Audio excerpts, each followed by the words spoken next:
licensed in their respective state or county. Shop Woodhouse Place Hyundai and Nissan, 144th and Giles. KOZN, Bellevue, Omaha, Council Bluffs. A crossover is crossover dribble. Sing for the crossover. Kyrie Irving, crossover in the lane. One of the most famous crossovers of all time. Behind the back, an ankle breaker on Chris Paul. Crossover. Double crossover. Crossover continues to evolve. Wow. We have all kinds of breaking news. Oh, my God. Uh-oh. Josh told us that we have Alabama, Minnesota in 32 and 33. Which Prepare is accordingly. awesome. Can't wait. And really, one of the bigger shockers of the day is Isaiah Garcia Castaneda is in the portal. Oh, is that a shocker? Well, when someone shows up on your side of the ball and they give you Yeah. they give your number to that person, I think you know the writing is on the Feels wall. like not a shocker. Not a great sign. Not a great sign. I think that this has been in the works with the family. Yeah, it's Like they have been kicking the tires at other schools. like their son. immediately after Yeah. that first game. And he was someone like if you watched him against Northwestern, you're like, you know what? He's a guy that he's the third option. Good third option. You have Palmer, Washington, and Garcia Castaneda, and now somebody gets him as an option. Yeah. That's it. Okay, so Good job, Mickey, pushing him out the door when you may have thought that he was not all in. but think about the idea in general. Like he comes from New Mexico State. He plays one game at Nebraska, goes off, and then his stock is immediately so that he can, basically sell himself to even bigger and better programs or programs that are on the West Coast or whatever sort of he wants out of it. Like if he ends up at USC or something like that. And it's like he was never here because he takes his red shirt. It'll be interesting to see where he ends up, I think, Yeah. because maybe he ends up at a major school and USC, UCLA, one of those, on the West Coast. He's clearly good. Yeah, there's a talent level Yeah. there, but to go from New Mexico State to Nebraska to, upgrading, quote unquote, your position again after one game at Nebraska seems unlikely, So- but maybe not impossible. Did he play in that second game? Did he play in the North Dakota game? I think he was hurt. So he was Or hurt, he and that was sort of listed started this as train. hurt. Yeah, I think that's Yes. right. Gotcha. I know he hasn't suited up since then. Yeah, he's definitely under his 4-game limit for redshirting this year. For sure. Yeah. He could have played one more game. Like, hey, we need a little more depth. Give me one more. Give me one or two more. But he could still play this week in redshirt. Yeah, but I think the portal, because don't you only have 30 days after the coach leaves? I thought there was like a window. Oh, today is that day. Today is the 11th. Yeah, I think you had a window for 30 days after your coach leaves. to Yeah, enter the I also portal. don't think Or you can go after the season. Sure. And you still Red redshirt. shirt. Yeah. which is so you can explore depth charts and stuff like that, but you still got to go to school. because, Yeah. I mean, that's an And you're not awkward- really part of the football well, program. and I don't know what that says of somebody that you're inquiring to. They go, wait a minute, you played in the first game. Do you not realize that you're going to be at the end of the year on one of the highlight reel plays Yeah. of the season Yeah. in Ireland? Remember the one game of our Isaiah Garcia Castaneda? Well, and No, I don't, because Scott Frost kicked an onside kick up 11. but he was a guy that when he first got here, he was like under the radar, but people were like, I could see it. Yeah, and then no, he was he's injured good. during the spring. Yeah. That's, I don't know, welcome to college football 2022. Weird. So weird. Is he the first notable player in the portal? This year? Yeah, most teams hadn't even reached halfway point of the season. Well, there's been some guys who have said, I'm going to take the red shirt and go. There was a Notre Dame guy. All those guys at SMU Yeah. did that. And, this is definitely a thing now. Apparently, Rhett Lashley doesn't have full buy-in yet down at SMU. Is he on the wheel? Should we put him on the wheel? Put Rhett Lashley on the wheel. That's something when I woke up today, I did not anticipate hearing. Rhett Lashley? Rhett Lashley. Yeah, I never thought I'd hear that either. I I'm honestly impressed that you know who's the coach at SMU. I keep a weird pulse on the SMU football program. It's a strange hobby of mine. They have a nice stadium. Well, They let their coach walk across town. Yes. Well, It that turned was out to be a nice little fit for TCU. Yeah, and that seemed almost Oops. inevitable. After the momentum kind of got going on that one. So what it was is I've been obsessed with the like Pony Excess days Yeah. since I was like a kid, just the whole death penalty of it all. And so I was really into the June Jones era of SMU football when they got good again and started making some bowl games. June Jones at Hawaii was masterpiece, though. Listen, he got it going for a little while at SMU too, and then he got old and kind of stopped. He wasn't very good anymore. Who didn't start an NCAA football dynasty with Hawaii? Timmy Chang, baby. Colt Brennan or Timmy Chang. I was a big Timmy Chang guy. Oh, yeah. I was more of a Colt Brennan guy. R.I.P. You're a couple years younger than me. Yeah. That's probably the And now the Timmy difference there. Chang runs the program, which doesn't have any offense. Yeah. Incredibly ironic. Yeah, they played a 16-14 game the other night. I mean, they're bad. Yeah. They Oh, were, that's a real. Yeah. I mean, didn't they get beat by 100 by Michigan? yeah, they've been really bad since June Jones left because there was like a Norm Chow in there for a while. Vandy spanked them. Let's. Yeah, to begin the year. What's Hawaii do? They- Let's check they- on Hawaii. They're not doing Well, they're not doing good. I want to say I'm probably just spitballing here. Wasn't Todd Graham there? Oh yeah, I think he was after Norm Chow. Didn't Todd Graham remember when he The started to old bounce ASU around the coach? country? Yeah. Todd Graham was a coach there for 2 years, 20 and 21. Yeah, I think he And he did something illegal. not surprising. Something happened. Yes. Something happened. That's the least surprising thing I've heard about Todd Graham today. So this is Timmy Chang's first year. They're 1-5. Don't they not have like a place to play too? Well, they have an auxiliary stadium that actually is really nice. Would it Like, hold, so like, you 4 remember people? where the Pro Bowl used to be and they used to play? Yeah, it's gone, right? Or it's condemned. It's condemned. Yeah. And they have plans to tear it down. So they constructed on campus like a unique, I think it's 20,000 seat stadium that actually looks pretty good. Rolovich got him to 10 wins. And then he got the Washington State job. You know what? He would be like the guy you'd want to bring back to resuscitate the program. Oh, in Hawaii, yeah. Yeah. That would make sense. I mean, here's a guy who, he's still suing Washington State. Yeah. He loved that program. They loved him there. Bring him back. Because May- I don't know until his thing gets I'll say- resolved at Washington State if he's going to show up anywhere else. yeah, I don't know if he'll work until the lawsuits. But he's a good football coach. Yeah. Interesting. Didn't think we'd do a Hawaii football deep dive this morning. Yeah, June Hey, Jones, Hey, man. Hawaii football around 12 here. and 1 in 07. This is before I ever started following. Hawaii football has a special place like in Nebraska history. As the reward, you would see like Wisconsin would do this, Iowa would do this. Oh, yeah. Where the reward for the seniors was you'd go over and play in Hawaii. Sure, we'll go play Hawaii. So Nebraska all of a sudden would play that random December game in Hawaii. That's always the school that everybody, when you ask the question over the summer of like, hey, if you had 5 official visits, where would you take them? And some guy'd be like, oh, I definitely go to Hawaii. And then like also Alabama and Texas and USC and everything like that. But yeah, Hawaii is always one. I of them. think, isn't there a weird Hawaii rule where you can schedule an extra game if you play Hawaii Yes. at Hawaii? That used to be, so teams would play 12 games and the 12th game would be in Hawaii. I think because I think Navy played 13 a couple years ago, regular season games, because they played at Hawaii. Like, I still think you get the waiver for it if you want it.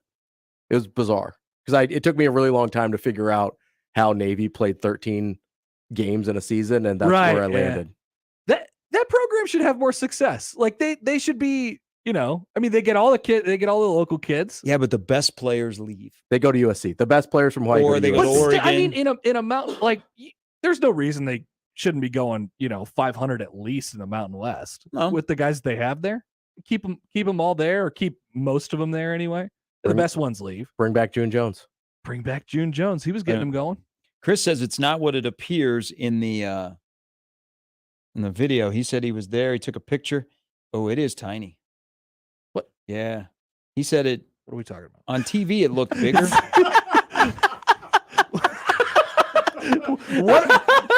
What are we talking about? Context is important here. Yeah. So Knoxville, Iowa, Chris. He was in Hawaii. Oh, the stadium. The stadium, not anything on Chris. Looks way smaller in person. I don't know. But it looks Bigger like on it's TV. It looks like it's right next to their basketball arena, and it's unique. Okay. I'm still jacked about this Minnesota in Alabama series. Let's go. Fire me up. 10 years. Alabama's coming to Minneapolis. Just remind me in 9 years, and then I'll get excited about it. All the Big Ten basketball coaches are apparently angry about being in Minneapolis today. Yeah, we were just talking about that. What's their problem? I don't know that I'd prefer Indianapolis to Minneapolis. What's wrong? The PJ doesn't take you right up to the front door? Like It's 65 today in Minneapolis. Like it's lovely. There's no snow on the ground. It's a nice city. It's an easy city to get to. They have a huge airport. It's an easy city to get around. Like they have, they have the train that takes you right down where you need to be, right down to the Target Center, where I think that's where the media day Yes. is today. What am I missing? It's the extra 40 minutes in the air instead of going to Chicago. It's the extra 40 minutes to get to Minneapolis. Too much. Stop complaining, Can't handle it. Big Ten basketball coaches. Hey, so Alabama is in the middle of the home and home with Texas, 23. They are in Madison in 24. Oh wow! I that's why I Paul think Chris that is got legit fired. Madison, not Lambeau Field. Oh, that's good. Then Wisconsin goes to Tuscaloosa in 25. 26, they go at West Virginia, Florida State. 27, they have West Virginia at home, and then they go to Ohio State. Yeah, that's 28, Ohio State. 28, also at Oklahoma State. 29 Notre Dame, and then Oklahoma State comes home. 30 at Georgia Tech, and then Notre Dame in Tuscaloosa. 31, Georgia Tech at home at Boston College. 32 now has this: Arizona at Oklahoma, Notre Dame. Or Minnesota. Minnesota. Yeah. Arizona at Oklahoma, Minnesota in 32 and 33. Wow. So is the Florida State a one-off? Is that must be a neutral site? Yes. probably one of the college No. kickoff games. Because 25, they're at Florida State. Oh, okay. So okay. They're doing home and homes Hey, with everybody. I respect Alabama. I do. This is Greg Byrne, their AD. Yeah. Who, Bill's son, big college football guy. I mean, Saban will probably be here through, 5-6 more years. You know where they should play. But the fact that they're playing true road games on campus out of the Yeah. South is hugely Yeah, impressive. I respect that. I really if do. they really wanted to prove they could play, they would play in Uzbekistan. They'll play wherever. They'll play wherever. We'll play anybody, anywhere, but apparently not Uzbekistan. Weird. Interesting. So will you really play anywhere? I don't buy it. That doesn't look like it. Wisconsin in 2 years, but they're going on the road in the Big Ten. I love this. This is great. Like they're not gonna, So what? Saban's got. Are we gonna put a clock on Saban? 2 years, 3 years, 4 years. He's out The way by. they're recruiting, I will say at least 4. He's out by 2030. He's out by 2030. So they're not going to be bad when they, not going to fall off the face of the earth when they play at Minneapolis in 32. I wouldn't imagine. No, there'd at least be a little bit of carryover. Yeah. Well, and it depends on who they they get. hire and whatever. But Who's a 30-year-old coach right now? Who's going to be the Larry Coker of Alabama? Find us like a 30 or 35-year-old coach right now who's going to be the up and comer at that time at like a Big Ten school. Dabo's just been waiting for so long. Yeah. He's never going to get it. No, actually, here's what it sets up for. Scott Frost. They'll just take Fleck. They're just going to go up to Minneapolis and bring Fleck back with them. And- PJ Fleck revenge game. They'll go there on a boat. Man, I don't think you can row from Minneapolis to Alabama. I'm Well, not sure that's a viable. they'll find a route. way. well, you can Unlimited it'd be a resources. little bit, I think once you row your way to the Mississippi River, then all options are on the That's table. true. I think so. You're right. You're right. It'd be tough to go upstream, A though. lot of tributaries. So many tributaries. So do we expect What's Wisconsin doing on their schedules? they have a good non-con schedule too. Yeah, they get after it a little bit. I appreciate that. Because remember, they're doing Notre Dame. So they're doing Alabama 24-25, Notre Dame in 26 in Green Bay. Because Pitt, that game was supposed to be in the COVID year? I think so. Yeah. home and home with Pitt, Utah in 28. They currently have a non-con with UCLA scheduled. That's going to get wiped out. Virginia Tech. So, mildly aggressive. Nebraska has Tennessee, Colorado, Oklahoma on the Oklahoma- horizon, Oklahoma and Arizona. State. And then Oklahoma State like in 30 and 31, 31, 32. We're not that far away, Gary. The Tennessee series, which keeps getting pushed back, will it happen? It's 26-27. 26. When was that 27. originally scheduled for? I don't know. Was it up a couple of years? Like maybe starting next year? Yeah, maybe. When it was originally proposed? Next year they go back to Nebraska, goes back to Colorado. Colorado comes here in 24. Nothing big on the slate for 25. I guess Cincinnati. I mean, Big 12 Cincinnati. 26 will be Tennessee. 27 will be Tennessee. 28 will be Arizona.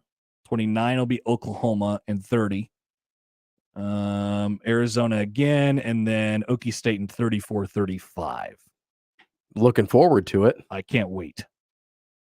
until Nebraska goes to Stillwater in 35. Is Luke Fickell still going to be at Cincinnati in 25? No, I guess. Will any coaches be anywhere where they are in 10 years? That's like a question. I will say Lincoln Riley. Lincoln Riley will still be at USC in 10 years. I think that's right. That's Will a he good have job. won a national championship? Yes. That's a good job. And for he him. will not, he'll be courted for NFL jobs and he'll say no. Yeah. He doesn't strike me as an NFL guy.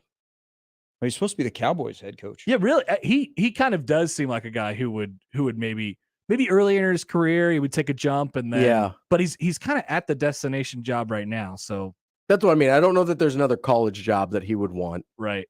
And with the way he has it rolling in college, like we've seen this, I don't know. We've seen the path for that Rule is on right now, quite a bit with a lot of guys who have built up a couple programs, had success at the major Power 5 level, but it's not like a destination job. Yeah. Made the jump to the NFL, and then they'll come back to college, and then they'll end up at maybe a destination job. But it may be tougher now to do that after, because they're on a run in the NFL where college coaches are not working. No, they are. Yeah, not. they're not on a good streak. The only with one college that's really guys right worked now. is Harbaugh. Yeah, that's true. And you could That's say basically it. Pete Carroll, NFL 2.0. Yeah, but he was an NFL guy Yeah. first. I mean, that was his background before USC. So it's hard to necessarily call him. I know he became to most prominence with USC, but Would Harbaugh have been good if he would have been with the Vikings? Like, let's say he gets that job. So you get NFL Harbaugh 2.0. I lean towards no. Maybe, I mean, here's the thing with Harbaugh is he was good in San Francisco, obviously, for the first couple of years, but like he kind of wears out his welcome with NFL guys. Just his style is kind of grating. And it seems like he's eased up a little bit, but I don't know if it's been enough to be effective back at the NFL level again. He seems like a guy that just his personality lends itself He better could be there to, for 6 years and then go. Is that what you're saying? Well, and also, okay, so I think that's the way it is with a lot of coaches now. They But just with- need a refresher but with college, you're constantly rotating guys out, so it's easier to stay fresh. It's easier to stay fresh at the same spot because you don't have guys sticking around for more than a few years at a time that just get sick of you.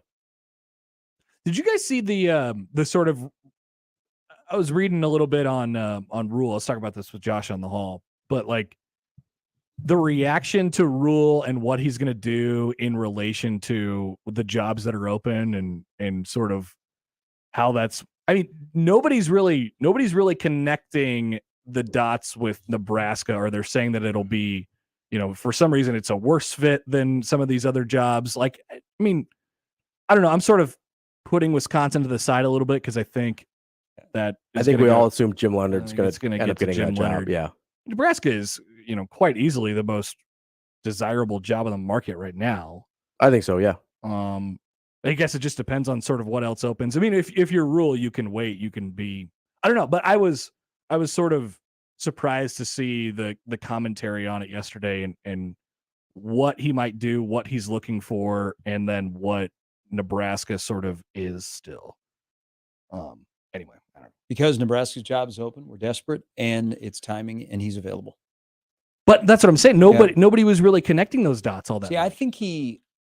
I think he's choosy, and if a particular job where he sees an opportunity comes open, maybe more in his wheelhouse or where he's been East Coast guy, he takes it. If So not, he's just waiting out for Penn Yeah. State. I don't know. I don't think Penn State's going to open. I think don't either. James Franklin maybe has. It felt like they've those- almost wanted to get rid of him for like a few different times. And now. he's also been the guy that's allowed his name to be out there For without sure. shutting him down. USC. But they just paid him a ton of money to stay Yeah, there. his contract is pretty. He's not leaving, Locked and him in. Penn State doesn't want to get rid of him. But I mean, if you don't have Okay, to so worry what about would be the East Coast job then? Regardless of if it's ACC. open right now. an ACC. I mean, you're job. talking about like Boston College. Even South. Georgia Tech. That could be a possibility. Are we? But if you're walking out of a place where you just went 11-27, you're going to go to a place where you can look at the roster and the win. makeup and say, I can turn this quick. Are we I don't think he wants to be a builder again. under? And Georgia Tech's that place? Yeah, I don't know. I don't know that Georgia Tech is. Are we underestimating? Is there any chance he tries to stay in the NFL as like a coordinator? I mean, is that even on the table? I think everybody assumes he goes back to college because he had success there. That's but most of what most of what I've seen is just he's clearly fit for college and he wants to be a head coach, so he's going to be in college. Yeah, I don't know. Maybe that's entirely possible. And but he might be a guy that wants to keep his name out there. Look at remember a guy named Tom Herman? Yeah, Tom Herman doesn't get brought up. The only place I've seen it is Arizona State. Is he? But he's like the fourth on the list. Is he analyzing somewhere right now? I think he was with the Giants last year. I don't know if he still is. He's with the Bears, I think. Oh, Bears now. Oh, okay. He may be with the Jets. He was an analyst. He was an analyst for the Bears last year. I don't see anything for him in 22. What is? I know he's not on TV. Huh. But he was 5 years ago one of the hottest coaches in college football. Yeah, he was the home run hire at Texas. Like after he was really good at Houston, and it was the year before Frost, right? It was 17. He was the hot name in 17, and he has completely fallen off the college radar. Yeah, I forgot he existed until this very moment. And that was the year that Minnesota ended up with Fleck. Yes, and he was probably the best coach of that, the second hottest group of five guys. Well, there's some places I think in Power 5, if you don't succeed, you disappear. Remember Charlie Strong? Yeah. Because he bounced back to USF again, got fired there. Didn't work there, and so you don't work out at Texas. Is he at Grambling? Oh, maybe, I'm not sure. With Hugh Jackson? Yeah, they're bad. Yeah, I think Grambling's 1-5. Tom Herman is doing TV for CBS. I was gonna say I thought I saw him bouncing around somewhere. Really? Like not in a prominent television CBS Sports position. Network. He's probably not getting the CBS Network games. That's a new analyst for CBS Sports college football coverage. Huh. Maybe he's trying to get his name back out there in college football again. Urban style? Yeah. Urban style. Would he be a guy if there was an opening at Iowa State, want to come back to Iowa State? Herman? Yeah. Maybe. That would be good. That would be good. That'd be a good place to rehab his image. They would like that. I mean, he was there briefly and then got scooped up to Ohio State. I always liked Tom Herman. I obviously it didn't work out, but we haven't seen the run of we haven't seen the run of coaches getting huge extensions to, save them from going elsewhere quite yet. I just want to clean up one thing real quick. I said Charlie Strong was at Grambling. He is the linebackers coach and co-DC at Miami. Oh. Might be a good spot for him. He could recruit the state of Florida. Yeah. Interesting. That might be coming with Lance Leipold. Yeah, that might be the next step. They're ready to toss some money at stuff. I love that. How about that for Kansas? They're really like, please, Lance, don't leave. Yeah. We will give you anything you want. Yeah, I mean, that's basically the message when you announce that you're, putting a wrecking ball to your stadium and going to build a new one. Would you like an honorary doctorate as well? Just whatever you would like. We can call you Dr. Lance, whatever you want. Lance Leipold extension. Okay. So that if that theoretically takes him off the table, then you start dwindling quickly. I mean, not that quickly. There's a lot of candidates. Oh yeah, there are a lot of candidates as evidenced by the wheel. I mean, the never-ending wheel, which I love, by the way. Big fan of the wheel. Will you keep the wheel around just in case you have to use it in the spring? Oh yeah, the wheel is always at our fingertips. Should we do one for the basketball coach? Well, I think you're going to have to. Yeah. I wouldn't know who to put on it. Oh, I can help. I'll consult. Okay. It would just be every mid-major coach Yeah. that exists. And Tim Miles. There would be a huge push for that. Bring back Timmy Miles, especially if he has a decent year out at San Jose. Like the second a move is made, Nebraska fan, there will be like a message board post is like, hey, bring back Timmy Miles. Here's my impassioned case for Tim Miles. Better than you remember. Ready for it? ... Tim Miles. The only guy who's had even a smidge of success here since Danny D. Yeah, that's correct. That's accurate. Tim Miles, better than you remember. Yeah. Yep. Well, there we go. There'll be a time for that. Okay, guys. Can't wait. That's crossover. We will start things off on a Tuesday next on 1620 The Zone. That's the crossover. The Connor Happer Show is next on 1620 The Zone.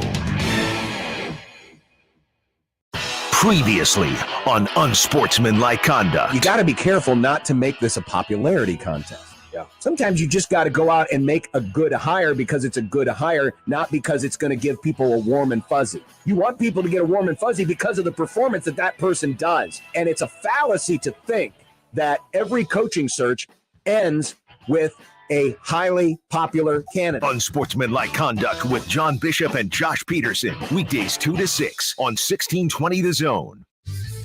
Your Omaha area forecast presented by Bellevue Berry and Pumpkin Ranch from the KETV Newswatch 7 Weather Center on 1620 The Zone. Becoming windy and warmer Tuesday with mostly sunny skies. South-southwest winds will gust up to 30 miles per hour. Slight chance for a shower or storm after sunset with highs around 85. I'm meteorologist Sean Everson from KETV Newswatch 7. Dingman's Mechanical Repair. Service is at the heart of our business. Visit us at dingmansmechanical.com. There are actually two kinds of cigars. The first is the one you smoke with beloved family and friends. The second, the one you enjoy with friends you've just met. And you'll find both at Hearth Cigars and Pipes Lounge. At Hearth Cigars and Pipes Lounge, there's a well-stocked humidor with some of the best bands from around the world and a bar with your favorite cocktails and other drinkables. So what do you say? Which cigar will you be enjoying tonight? Hearth Cigars and Pipes Lounge, just off I-680 and 48th Street next to Cubby's. Email any of our shows anytime into the Equitable Bank inbox. At Equitable, we take banking personally. For me, John at 1620thezone.com. The Equitable Bank inbox from 1620 The Zone. Oscar's Pizza and Sports Grill has been making your game day experience one to remember for 18 years with our award-winning char-buffed wings and $7.99 Monday through Friday lunch specials. But now your game day just got bigger and better with Oscar's newly upgraded audio-video system. Cheer on your favorite teams this season in front of a 22-foot LED video wall, showing up to 8 games at once, and of course, 40 TVs and massive dual projectors. Oscar's Pizza and Sports Grill, 173rd and West Center Road, and for takeout at 162nd and Maple. Dan Thompson of Thompson & Thompson, third generation roofing, siding, gutters, and more, where they're celebrating 25 years of business. Thank you, Omaha, and all the communities around for putting your trust in us for 25 years. Integrity is what our customers like about us, and they know they can trust us to protect their home and make it look great.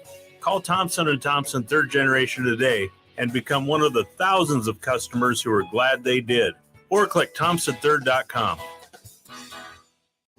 An estimated 80% of Americans aren't getting their recommended daily amount of physical activity. It's time to move and keep moving, America. And when you need help, physical therapists and physical therapist assistants are by your side. Be your own champion. Choose more movement. Choose better health.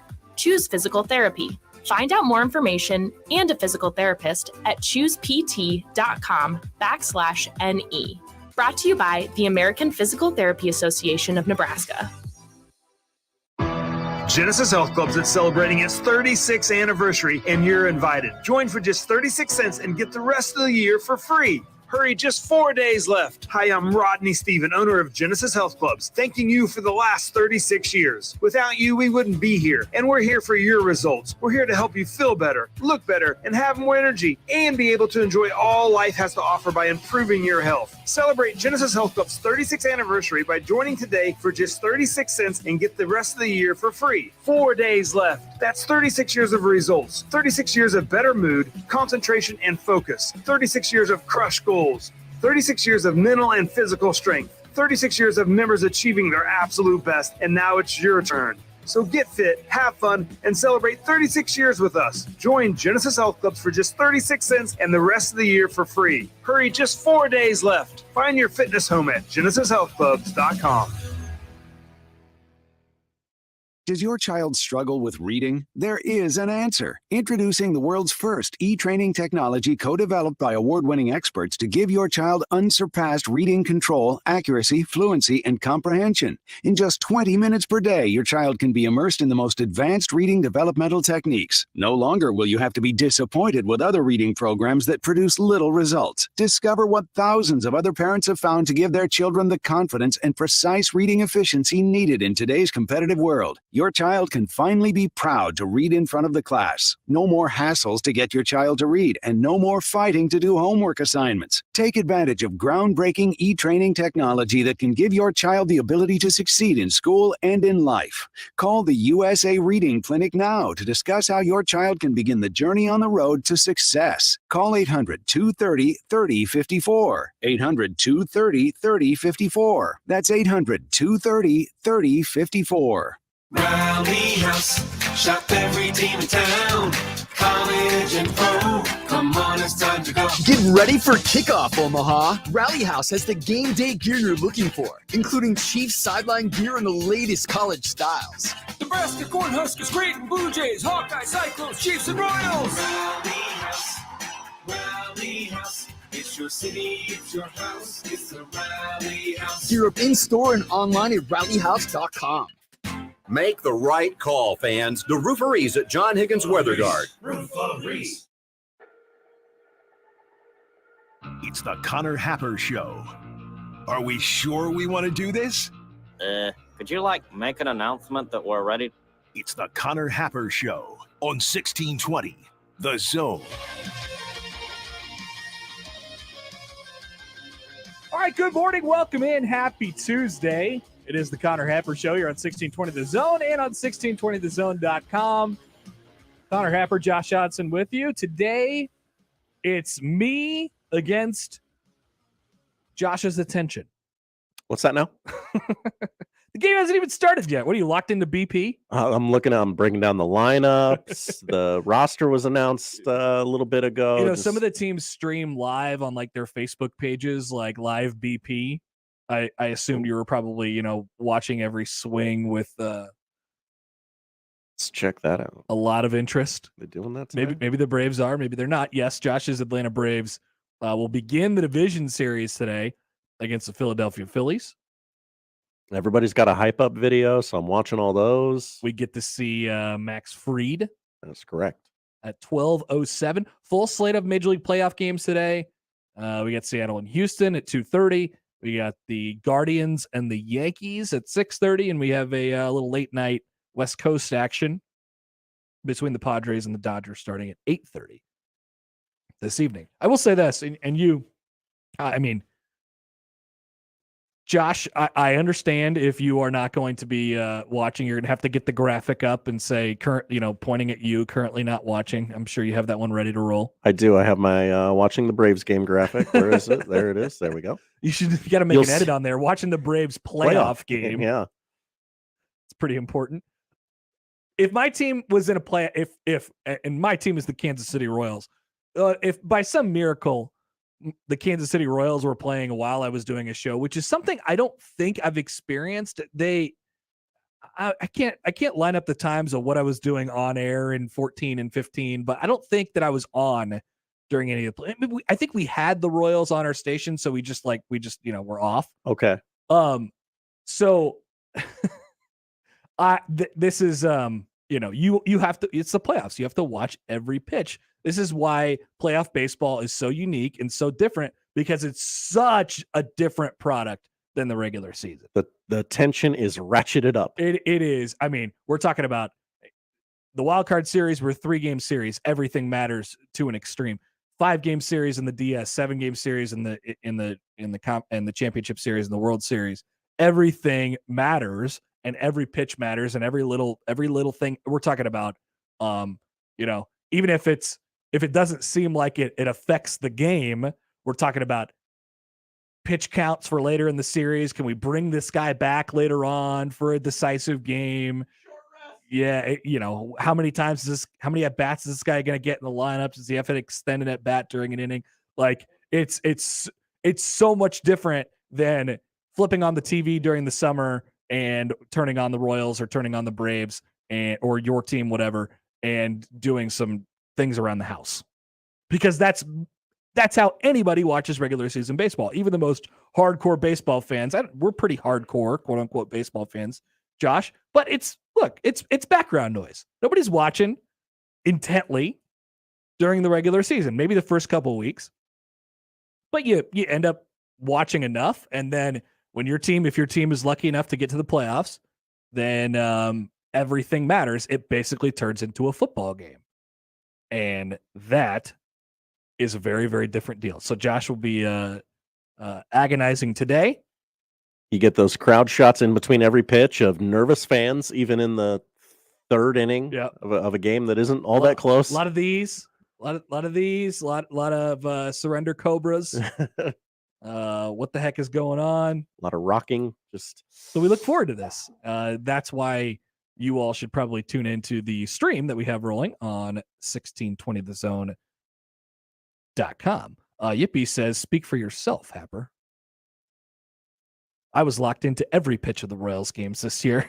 Tip of the cap to you. I'm going to go ahead and call the bluff. No, you weren't. Nobody was. And if you Not were, even Matheny. If you were, you got to do something else. Try again. You're not watching 162 games of every pitch of Royals baseball. Nobody's doing that. Nobody's watching 162 games of every pitch of anything. Nope. All right, sure. To the phones. Molest Hills Harley Davidson hotline where you can call in. And we have Allan to start out the show today. Hi, Allan.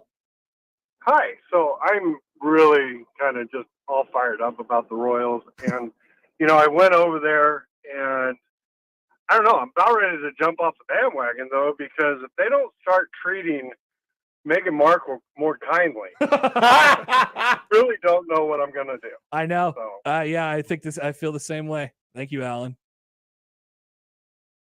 Can't believe they ousted her. They really should. She's a nice girl. I think so, too. She's done nothing wrong. Suits was fine television. Maybe the Queen passing away will change some things. I don't know. Mend some hearts and some fences along the way. Allan's stressed out about the Royals and the royal family. Poll question: were you more stressed out about the Royals or the royal family? What stressed you out more this year? There you go. That's a good one.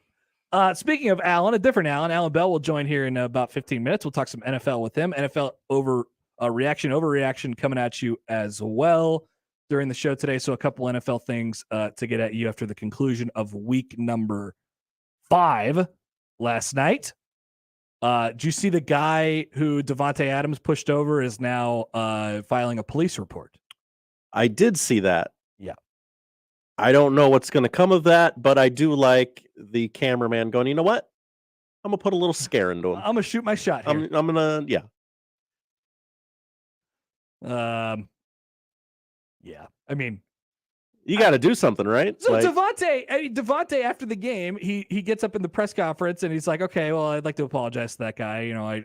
I messed up. And he tweeted afterwards, I think you probably have to find him. Yeah, you're Davante Adams. You can find him. Or send somebody or tell him to come to the locker room or something like that and bring him to his face and say, hey, my bad. I didn't mean to push you over, but we're in the heat of the battle. We just lost the game by a point and I thought I had that catch and I didn't. I thought he had that catch, but he bobbled it a little bit. Because he ended the tweet with, hope you find this or something like that. Yeah, hope you see this. Hope this letter finds you well. Make sure you get in contact with you're this guy. Davante Adams. You have some resources where you are sort of able to do that. Yeah. But it was a crazy game last night. If you had Travis Kelce in fantasy, these people. Usually like myself, usually you say, hey, wow, this is great. If you told me Travis Kelce was going to have 4 touchdowns tonight, you're probably going to have a pretty good chance. Travis Kelce had 7 catches, 4 touchdowns, and just 25 yards. So it's not your common 4 touchdown game for a receiver or a running back or anything like that, where they're going to have another 100 yards attached to it. So in a PPR, this would be like 30, 31 points. Yeah, I think he had like that. I think he had 20 some for me last night. It wasn't even that notable. Pull it up. Tell us how you did. I am not in a PPR league, by the way. Okay. Wow. Old school. 26. So we had 7 more than that. Okay. So 6 for a touchdown. Yep. And then 2 points for the 25 yards or 2.5 points. Yep. Okay. 25 yards. Yep. You probably want to guard him or just have some guys around him when you get into the red zone. Yeah, you might want to put a hat on him. Last night, it did feel like that. I mean, it felt like this for a while. It felt like it was going to be that classic game. And we talked about this briefly to end the show yesterday. We were both like, yeah, Chiefs. But it does feel like that game that the Raiders will just randomly win and everybody would have an insane overreaction to. And it looked like that for a while. For a little bit, yeah. For especially the first half, yeah. People are still probably going to have an overreaction. Hey, maybe the Raiders aren't that bad. Hold off on that. You get the Chiefs on a short week now. They play the Bills on Sunday. By the way, I mean, what the NFL scheduling thing?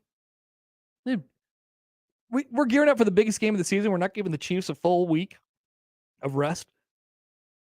I mean, that's the only way the Chiefs could possibly lose is if short rest. We have to stack it against them. Yeah.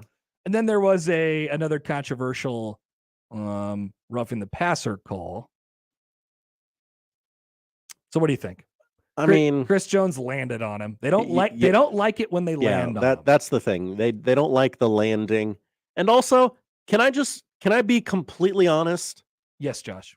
I understand these are terrible calls that actually do affect the game.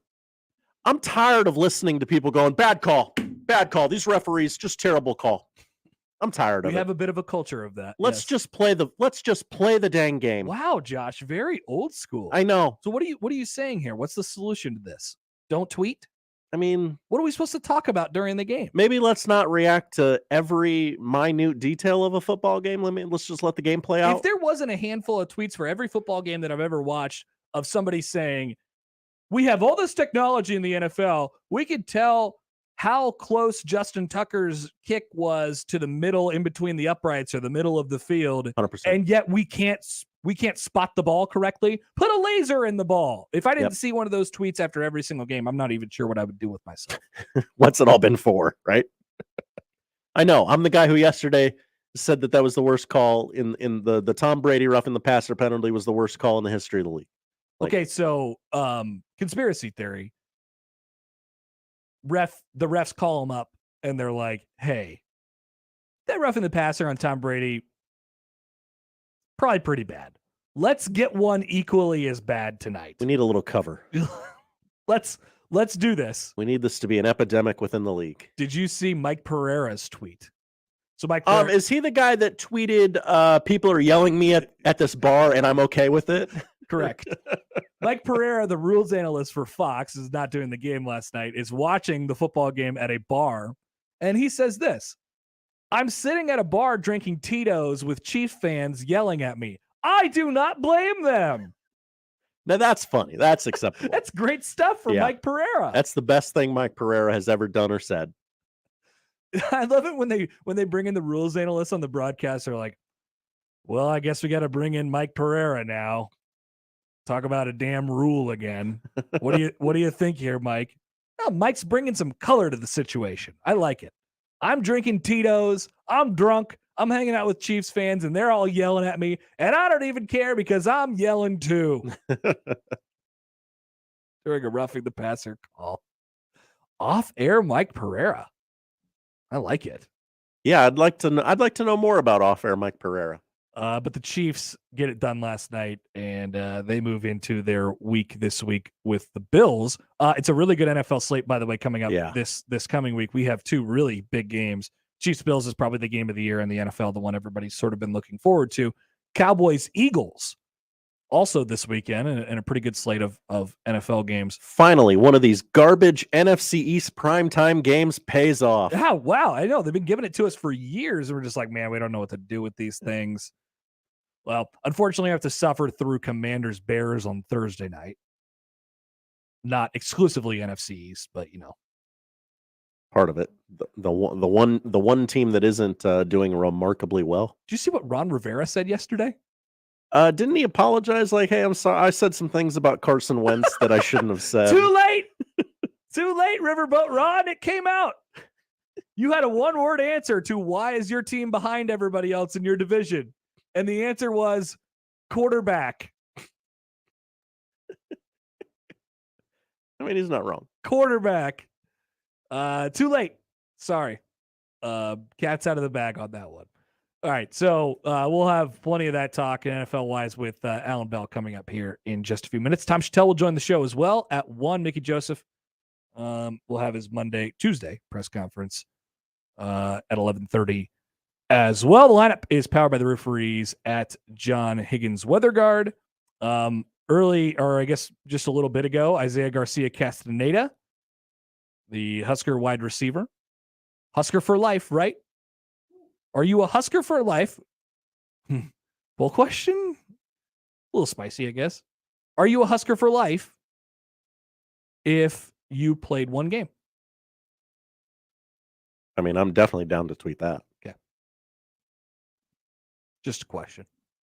It doesn't have anything to do with anything.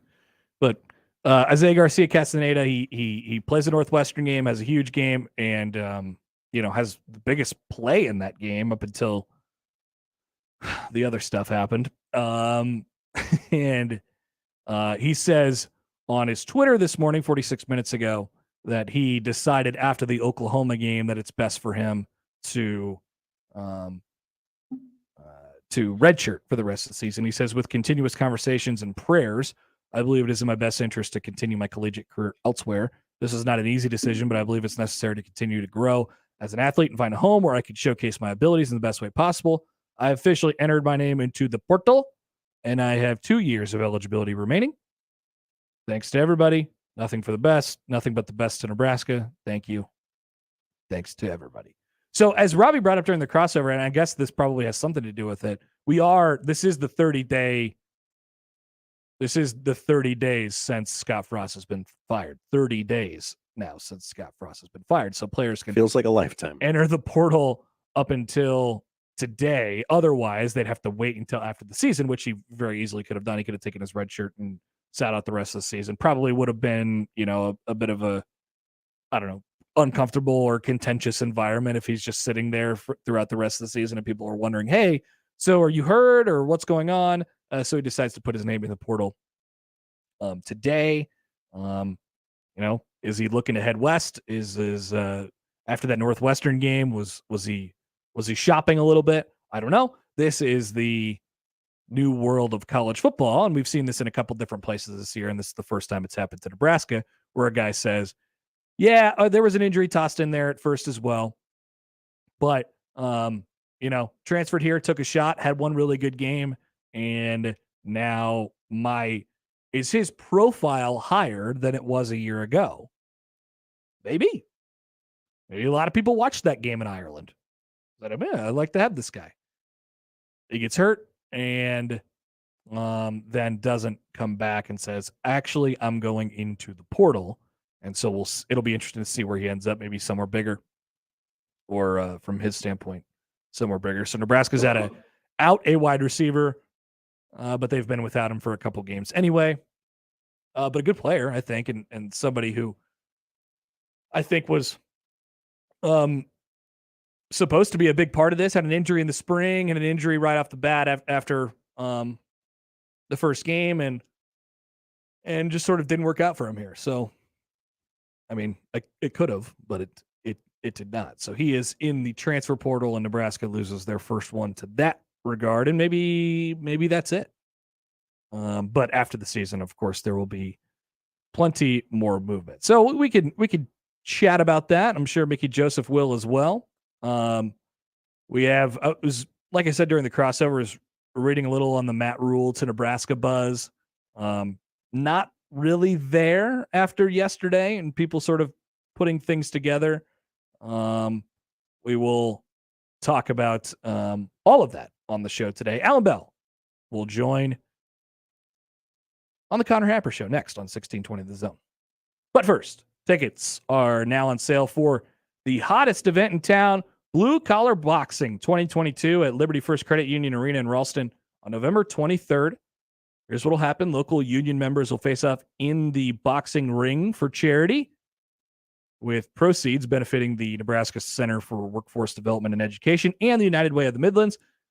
As always, the atmosphere will be electric, the energy will be high, and the arena will be rocking. Listen to the morning show to win a pair of tickets to the event on November 23rd, and you can find more details at 1620thezone.com. 1620 The Zone's four-quarter pick'em returns. It's your chance to win $1,620. All you have to do is correctly pick 4 college or NFL games against the spread. Listen to qualify every weekday or enter online at 1620thezone.com. One lucky listener will be selected each week to make their picks live on air. Awesome. Go to 1620thezone.com for complete rules and contest details. It's four-quarter pick'em with 1620 The Zone. Football season is underway, and my good friends at Tickets for Less have you covered. Ticketsforless.com has by far the best selection of Husker tickets, and they also are your source for the largest selection of Kansas City Chief tickets, all at the lowest prices. What a winning deal. Tickets for Less, you never pay hefty per ticket service fees like you do on the other sites, so you can save big money. So when it's time to lock in your seats for the next big game, be sure to head over to ticketsforless.com or call 402-398-1999 now to work with the greatest customer care team. Your game day starts at ticketsforless.com. Hey everyone, Josh Peterson here for my friends at Miracle Hill Golf and Tennis. Get this date marked on your calendar, Sunday, October the 23rd, because that is the date for their 4-person fall scramble. Only $300 for you and 3 others. You'll, of course, get the golf, the cart, tea gift prizes. You'll get fed lunch and more. It will be an 11 a.m. shotgun start. Sign up today at their website, miraclehillgolf.com/store. They're located just north of Dodge on 120th Street. Miracle Hill Golf and Tennis. It's finally fall, and with the change in seasons comes cooler weather and jam-packed calendars. Sometimes I put my own needs on the back burner. It's not the easiest thing to remember to stay on top of my health, but if it means I'll be around to celebrate the special moments ahead, I'll make time to do it. I'm getting a head start on my best year of health yet by talking to my doctor and scheduling a mammogram. Join Nebraska Medicine on Friday, October 14th from 6:30 to 8:30 a.m. for Break for Breakfast, a drive-through event to reward you for making self-care a priority. You'll get free breast health info, breakfast, and a special giveaway at one of 3 locations: Omaha Home for Boys off 52nd and Ames, Shadow Lake Town Center off 72nd and Highway 370, or Village Point Health Center just south of Dodge near 175th and Burke. That's Friday, October 14th from 6:30 to 8:30 a.m. Visit nebraskamed.com/breakfast for all the drive-through event details. nebraskamed.com/breakfast. Terrors of the night stalk among the trees, waiting in the distance. A shriek, laughter, then silence. It's the season of darkness at the Ranch of Terror and Haunted Hayride. Spend an hour with nothing to protect you but your own screams. Bring your group and witness unspeakable horrors that test every fiber of your nerves. Hayride and house combo $25 or $15 separately. The Ranch of Terror and Haunted Hayride. BellevueBerryFarm.com. Now is the perfect time to download FanDuel, America's #1 sportsbook. Football season is in full effect, a lot of other sports. And right now, you can join today and get started with $150 in free bets guaranteed when you place your first $5 bet. That's pretty easy to remember. Free bets back if your first bet doesn't win. Hello. But this is what you have to do with FanDuel. You got to sign up with promo code ZONE. Promo code ZONE. All your favorite bets from money line to point spreads to player props you can find in FanDuel. Live betting, you'll get updated odds on games that have already started. Plus, get paid your winnings. They're going to come fast, all on an app that's safe, secure, and super easy to use. So don't fumble your chance to get $150 in free bets, win or lose. Winner, loser. You're always a winner with FanDuel, America's #1 sportsbook, but you have to use the promo code ZONE. Make every moment more this season with FanDuel, the official sportsbook partner of the NFL. 21 over, President Iowa. First online real money wager, only $10 first deposit required. Bonus issued is non-withdrawable free bets that expire 14 days after receipt. Restrictions apply. See terms at sportsbook.fanduel.com. Gambling problem? Call 1-800-BETS-OFF. Hi guys, it's Andrew with Brookside Medical Clinic. Is erectile dysfunction damaging your relationship? Are you sick of the pill and all the side effects? Well, welcome to the future. We have a major medical breakthrough. Brookside Medical Clinic uses the most advanced form of wave therapy. Backed by 60 clinical studies, our technology uses pressure waves to repair and open up blood vessels. We've helped countless men get rid of their ED. But what is the true end result? Their relationship, even their lives, improve drastically. If you're ready to regain your love life, call us right now, and not only will the assessment and ultrasound be free, we'll also give you a gift that produces immediate results in the bedroom. It almost never fails. This is worth $550, and it's free to callers right now. 402-671-7777. That's 402-671-7777. Put a stop to your erectile dysfunction and experience what I call the happiness ripple effect. Call Brookside Medical Clinic now. 402-671-7777. We are Lus Hills Harley-Davidson, and we buy bikes. Fall is a great time to sell your bike. Use the money for the Christmas fund, maybe a vacation, whatever you want. Lus Hills Harley-Davidson will buy your bike. Click LusHillsHD.com for all the details and catch on to the fun fall stuff coming up. Lus Hills Harley-Davidson, I-29 and Highway 34, south of Council Bluffs. Your home in the hills. Rise up and ride on. Shop Woodhouse Place Hyundai and Nissan, 144th and Giles. KOZN, Bellevue, Omaha, Council Bluffs. Here comes the money. Here we go. Money talk. Here comes the money. Allan Bell. Sportsline. On the Connor Happer Show on 1620 The Zone.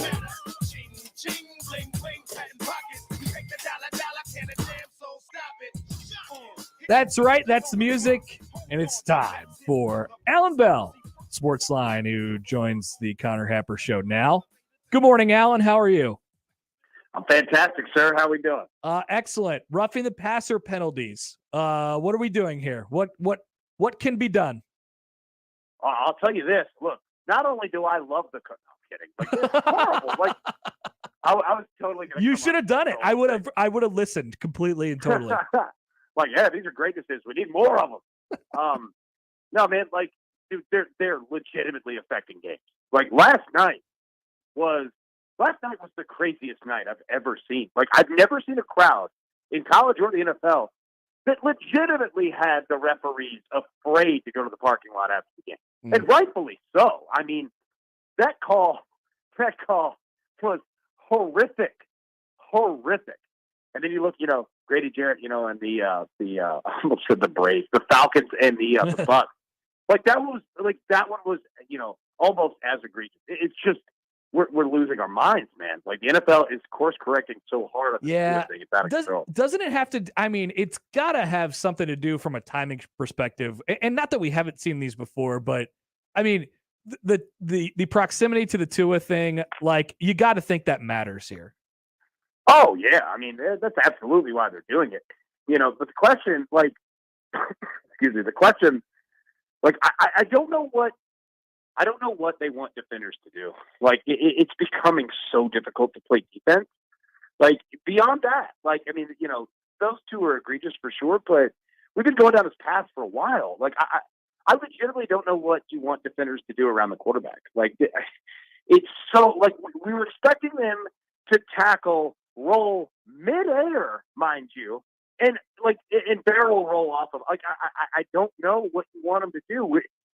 It's impossible. And the difficult part is that these are coming at seriously important times in these games. And, when they happen, I mean, that's essentially a turnover. Like, the Chiefs went from creating a turnover to being dealt a turnover. It's just out of control. I would like your expert opinion on if the Raiders should have tried to guard Travis Kelce in the red zone as well last night. It's something to think about. Like, I've been playing it, during the week. Like, I would probably put a body on the guy. The funniest part was he hits his fourth touchdown, and the man is accounted for 24 points on 25 yards. Travis Kelce had the most efficient night in the history of the NFL last night. Like, that, it was just incredible. I've got to tip my cap to him. I mean, light work, get out there, win the game. There you go. Yeah. It was. Oh, I guess there was one more piece of drama with. So if you're Devontae Adams, are you doing better than like a tweet and a message out to the guy who you pushed over after the game? Like, aren't you gonna go try and like find the guy and bring him into the locker room and say, hey man, my bad, heat of the moment stuff. Like, that was probably not what I should have done. And then it's all done and resolved.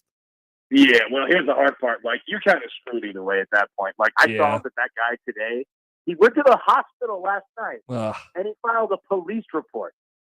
Like, like, this man is going to get paid, and I can't blame him. Like, you just got your house paid for. Well done. You know what I mean?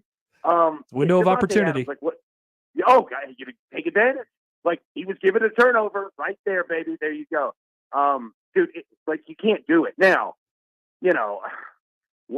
camera guy, like, get out of the way. Yeah. You know what I mean? Like, the tunnel's not where you need to be, but that being said, like, you can't make up anything for Devontae. Like, you just can't do that. And you did it on national television. Like, you're screwed, man. Like, that's got something to do with the NFL, though. Because they're going to have to do something. And I believe the Raiders are on a bye week, so they've got time to do it, too. Like, did you suspend him for that? I don't know. I don't think Oh, so, I know. but it wouldn't surprise me if the NFL tried to do something about it. Well, they fine you $19,000 for the wrong stock. So I mean, like, that's like true. I don't like they're so heavy-handed on their punishment, man. It's nuts. So, I don't know. Like, I'm not saying that they should. I'm just fascinated to see what they do. He's gonna get fined to hell from the NFL, and he's gonna have to pay that guy. Yeah. Okay. Good He one. should have just paid that guy $10,000. Yeah. Like, you cash. need to have $10,000 for I'm an idiot move, and because now it's gonna cost you $100,000. Right. That's a poll question, Josh. If the NFL fines you for $18,000 for having the wrong sock, how much are they gonna fine Devontae Adams for pushing over the photog? I mean, yeah, we're looking at a pretty big amount of money. All right. We'll stick with the Chiefs for a second because they have a huge game this coming weekend, game of the year potentially in the NFL. They're both looking pretty dang good right now. Chiefs and Bills. Who would you give the edge to right now in this? We'll go back to last week in a second, but we're looking ahead to Sunday, and this is going to be really fun. Yeah. Oh, it's going to be a blast, man. I can't wait to see it. And the best part about it too is that it's a great game, and whoever wins, that's a huge notch, like in your belt for later on. But whoever loses, like, it's not like it kills you. You know what I mean? So it's like we get to just have fun and watch it. I think the Chiefs are better overall in terms of like what you can trust and count on. The Bills just have such a high ceiling that they just live on another planet. Like, you could play a perfect game against them for 58 minutes and you could lose by 30 points. Like they just don't stop, man. So I'm fascinated to see it. I'm fascinated to see how the betting goes on it during this week. Well, I was going to say, does it surprise you that the Chiefs are getting 3 at home in this? It goes to show you how good the Chiefs are, and it goes to show you, how valuable playing at Arrowhead is. Man, Buffalo's a 3-point favorite. Yeah, that's what I'm saying. Yeah, I'm gonna be honest with you. I thought it was gonna be more. Honestly, just because Buffalo can score so many points so quickly, and not that the Chiefs can't, but the Bills can just go, man. So I'm gonna be honest. I thought it was gonna be more than 3. So to be honest with you, that's the book giving major respect to Chiefs, to Arrowhead, to the fans. 3, yeah, man. Honestly, I thought that it would be more. Let's go back to Thursday night. You want to talk about a good? We'll go from what we think is going to be a really good game to back to Thursday night. I don't know about. First of all, we'll start here. I sometimes, most of the time, I enjoy the bad football. I think it's a lot of fun to watch. It's like 2 trains just crashing into each other at a really slow rate. What horrible mistake is going to be made next? What level of offensive ineptitude are we going to see? On the other hand, I understand that I have a little bit of bias because I have to watch Big Ten West football every single week. How do you feel when you're watching the Colts and the Broncos just aggressively do nothing against each other? You just nailed it right there. Aggressively do nothing. That's the best part. The Broncos are just a human disaster. They're gone. I don't know what's going on with the quarterback, with the head coach. It's crazy. But they've got a really good defense. Their defense is really good. Also, side note, you brought up the Big Ten West right there. I died laughing on Twitter when the game was just out of control and Al Michaels was ready to pack. Yes. He was ready to go. And Kirk Herbstreit, same enthusiasm, whatever. And it was somebody on Twitter put a picture of Bane, and it was Kirk Herbstreit's called it up Big Ten West games. He's built for this. You know what I mean? Dude, it was hilarious, man. Okay, what do we do with the Broncos? So here's my question. Going through the season, I blame Nathaniel Hackett. And look, I'm not saying that he's Vince Lombardi, but I think as we go, it's becoming more clear to me that this is actually a Russell Wilson problem. I think that he's leaning on a rookie head coach who can't say no to whatever Russ wants to do. Russ wants to change all the plays at the line of scrimmage. He's going to do it. And the head coach, 1, doesn't have the experience to stop it. You know what I mean? And 2, he makes $200 million less than that guy, right? They'll get rid of the coach before they get rid of the quarterback. I don't know what is going on, but you could tell. I don't think the locker room is down with Russell Wilson. I don't think they want to ride. I don't think they want anything. They're out on him. Their body language is horrible.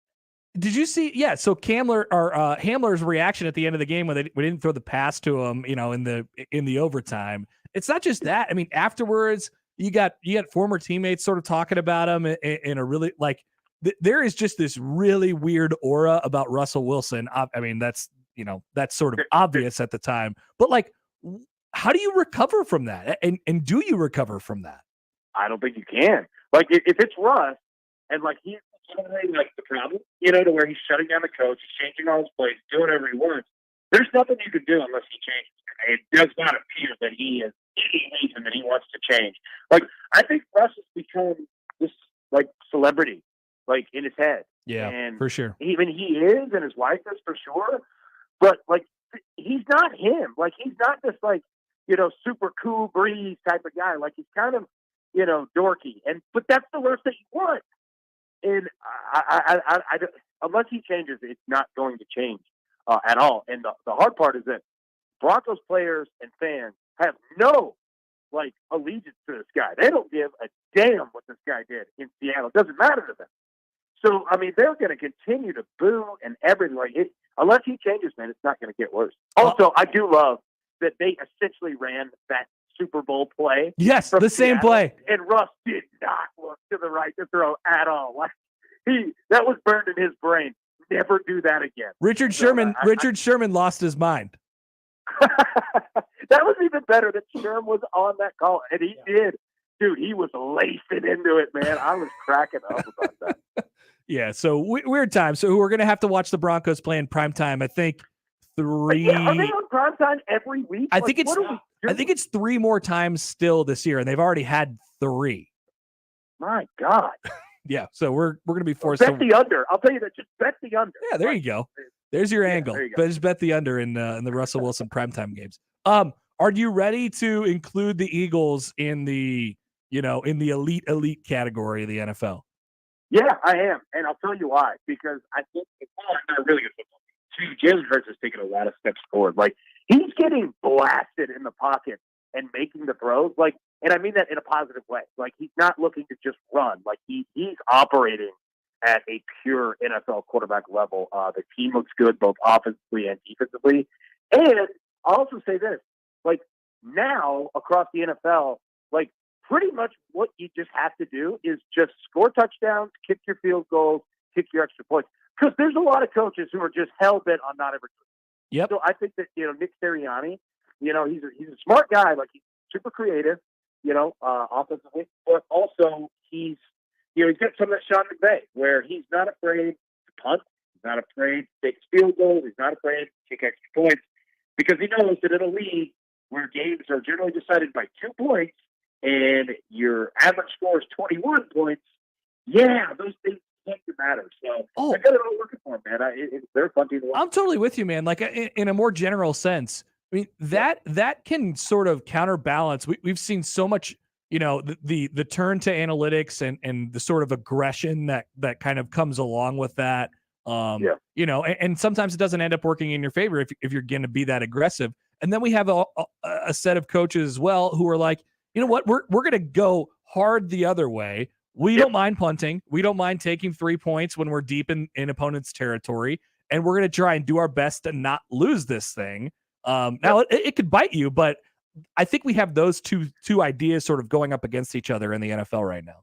You're right, dude. I didn't even think about that, of the coaches going hard, the other way. And look, let me say this, I agree. Sometimes, you need to go for, more than field goals. They're not always going to get you there. That being said, not many coaches lose games taking points, right?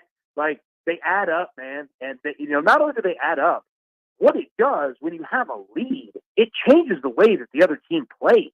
Yep. You get them out of their comfort level when they're down. So we're just living in banana land. Last night, Josh McDaniels not kicking that extra point, it broke my brain. Yeah. I couldn't get it.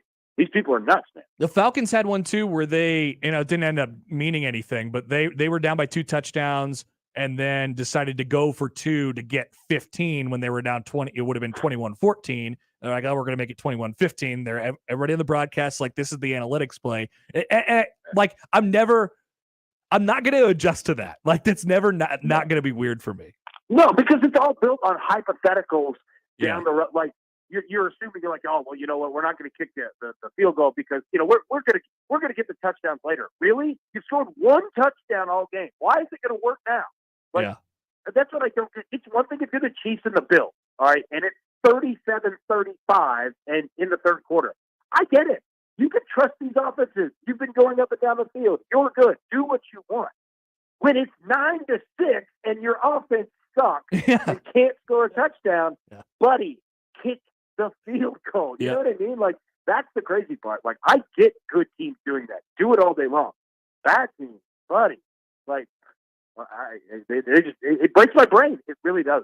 Speaking of kicking, I could argue that there's really nothing more entertaining for me to watch. I mean, except for, like we have the Chiefs Bills this week. That's going to be, awesome. They'll be back and forth. It'll live up to last year's playoff game.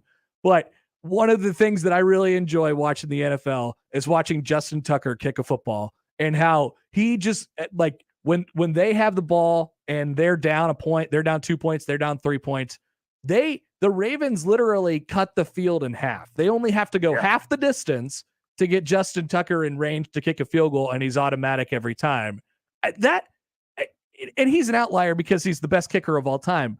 But that means so much for a team who's, trying to win a football game when you have that level of confidence in your kicker. I love watching it every time.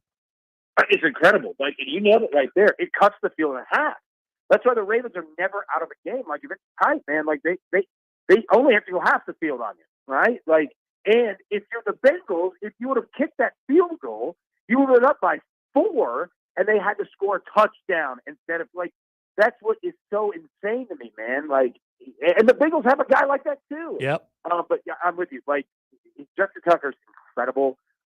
This guy is just cool as ice. Like, he's so good that this man had a system kicker joke in his head that he was like, "Oh, I'll make the kick." Like, he's more focused on getting the joke off after the game.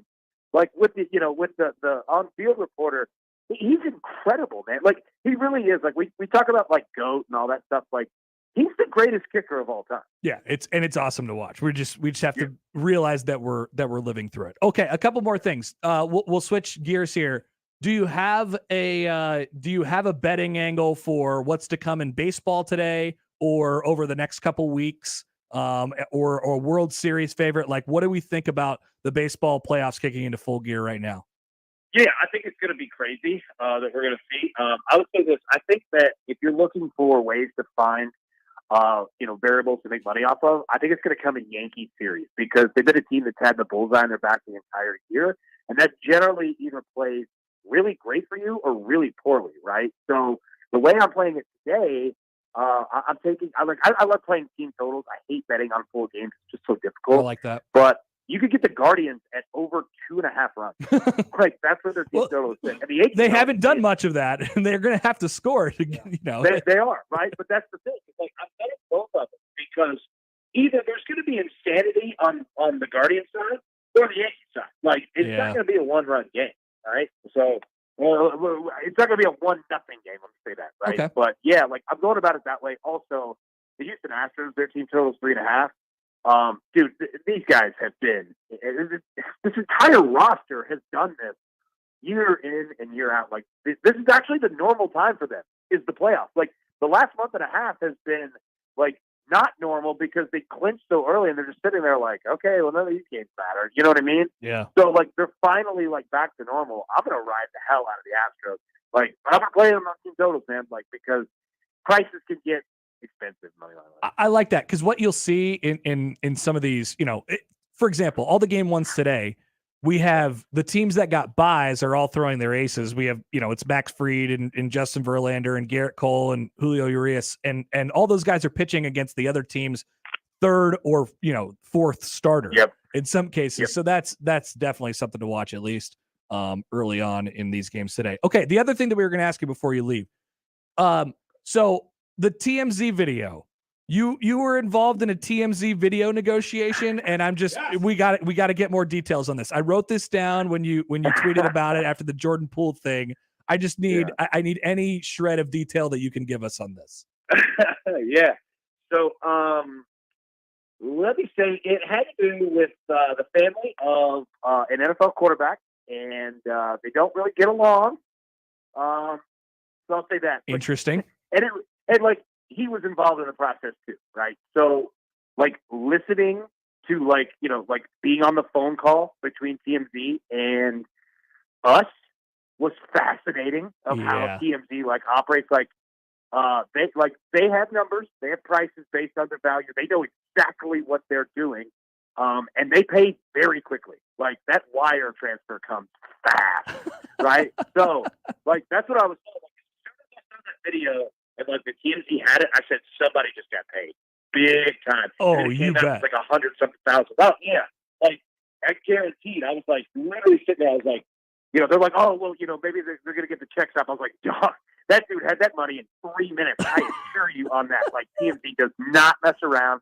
They have deep pockets. They are not afraid to spend it, and their money, like it's good as gold. Whoever you bank with, like when they see TMZ that wire come through, dude, they're still double checking. They're like, yep, that goes right through. They're good to go.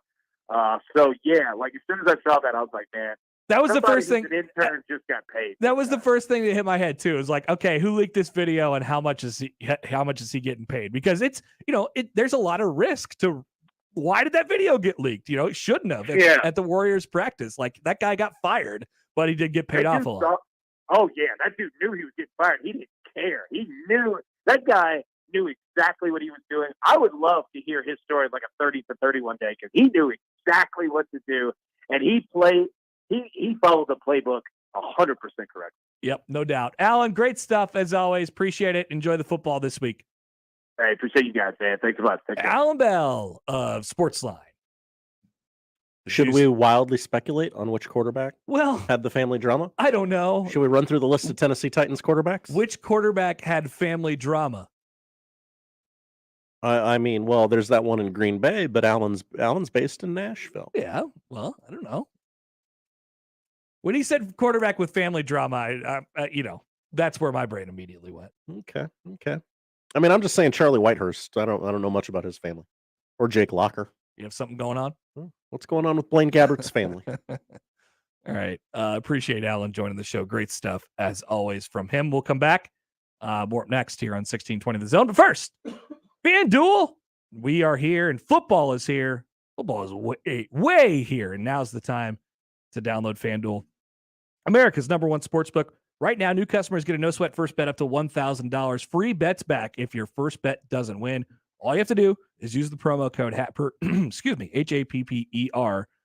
And when you log in, FanDuel, they have, the great thing about it is, of course, the same game parlay. But the easiest thing to do is hop on the app and look at what you have right there in front of you, all the different categories. And then you click the game. You go inside the game as well. You get player props, money line spreads, anything you can imagine on there. And there is the popular same game parlays that they'll lay out for you before that people are taking a look at. They get you great odds every single day. All in an app that's safe, secure, and as I said, easy to use. Sign up with promo code Happer for your no sweat first bet. Promo code Happer, HAPPER.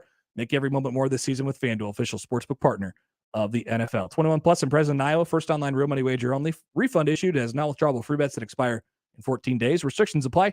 See terms at sportsbook.fanduel.com. Gambling problem? Call 1-800-BETS-OFF. Live from the Host Coffee Studio, this is 1620 The Zone. Car repair is car repair. Most places you go can change your oil or fix your brakes. The difference is the experience you'll get at Omaha Car Care.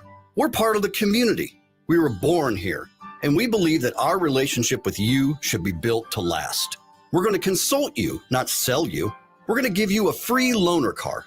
We're going to treat you like a valued friend that we want to continue to see in the years to come.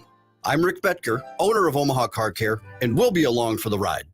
Hi, this is Mark Pettit, owner of Pettit's Pastry here in Omaha. No, this is not a pastry commercial. I'm here to say that Mark Schlange with Marketplace Nebraska helped us save money on our business health insurance. Thanks, Mark. I love your donuts, and so does Omaha. Hi, I'm Mark Schlange, owner of Marketplace Nebraska. Small group health insurance plans are expensive for businesses. Call me for creative ways to save money on the marketplace. Give me a call. Visit marketplacenebraska.com. That's marketplacenebraska.com. Hey, everybody, it's Gary Sharp on behalf of my friends at Tickets for Less. As you probably heard by now, Tickets for Less is my go-to source whenever I need Husker tickets. But I want you to know that Tickets for Less has a lot more to offer. Did you know they have the largest selection of tickets to events both locally and nationwide? Plus, the thing I like the most, they never charge you outrageous per ticket service fees on your order. That's why I always use Tickets for Less. Whether I want to go to Arrowhead and see the Chiefs play, attend a concert or a show, ticketsforless.com is my first stop. See for yourself at ticketsforless.com. Hi, this is Doug Nodgard with Equitable Bank. Great service never goes out of style. When the digital age dawned, many said computers would be able to handle many of the interactions that used to take a person. Boy, were they wrong. How many times have you called your bank and gotten a recording to press 1 or 2? Not at Equitable. Not only does Equitable answer your call in the first ring, it's answered by a human being. That's because Equitable Bank values its customers. Equitable Bank, we take banking personally. Member FDIC. Yeah, if COVID taught us anything, it's that local matters. Local shops, local restaurants, even locally brewed beers. October is Drink Local Month. So the Nebraska Craft Brewers Guild is challenging beer, seltzer, and cider drinkers like you to put your palate through its paces and drink local brews. Because seriously, Nebraska is really on the cutting edge when it comes to brewers who think outside the box. And besides, you really want to be drinking what they drink over in Iowa? Didn't think so. Click drinklocalnebraska.com. This is Scott Schultz from Host Coffee. 2022 marks our 50th year and business has never been better. We are rapidly growing and adding new customers, which means we need new route drivers and service technicians. We have new jobs for those new to the industry with little or no experience, and new careers that require knowledge in the coffee and vending world. There's a good chance we have just what you need in a new job. Host Coffee offers competitive pay and understands the work-life balance. Apply today at hostcoffee.net/careers and join our team. Everyone deserves to be connected. That's why Cox has high-speed internet to fit any budget. Stream, chat, and connect at an incredible price. You're probably thinking, wait, what? But yeah, it's true. Learn more at cox.com/ACP. Non-transferable, one per household. Application and eligibility decisions are made by the FCC. Other restrictions apply.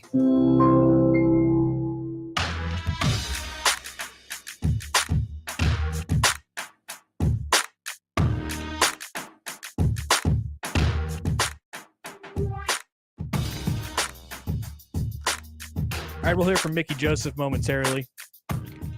The sellout streak lives, according to a tweet from a report from Eric Olson of the Associated Press yesterday. He says the following. Huskers Athletic Department CFO Doug Ewald expects sellout streak to be intact the rest of the year. 500 to 800 tickets left for each remaining home game. Ewald says one person stepped up to buy $21,000 worth of tickets, which is 2,100 tickets at the bulk rate of $10 each. $10 tickets, huh? Pretty good deal. That's a pretty good deal. Well, you buy in bulk. It was always going to be interesting to see how they sort of approached how Trev sort of approached the sellout streak. And I think the sort of conclusion that he came to, or that they've come to, is, you know what? It's close enough. We're gonna be on the other side of this hopefully soon. Let's just string it along and keep it alive, right? I know there's people who want it to, for some reason, want it to die, and I wouldn't say that I'm in that category, but you guys know me, I like things to be organic. You don't want it propped up artificially. It's very clear that this is a sort of inorganic sellout streak now. Now, the problem is, it's you don't get credit for selling out 363 or whatever they're at right now. I think 363, right? Or 383, one of the two.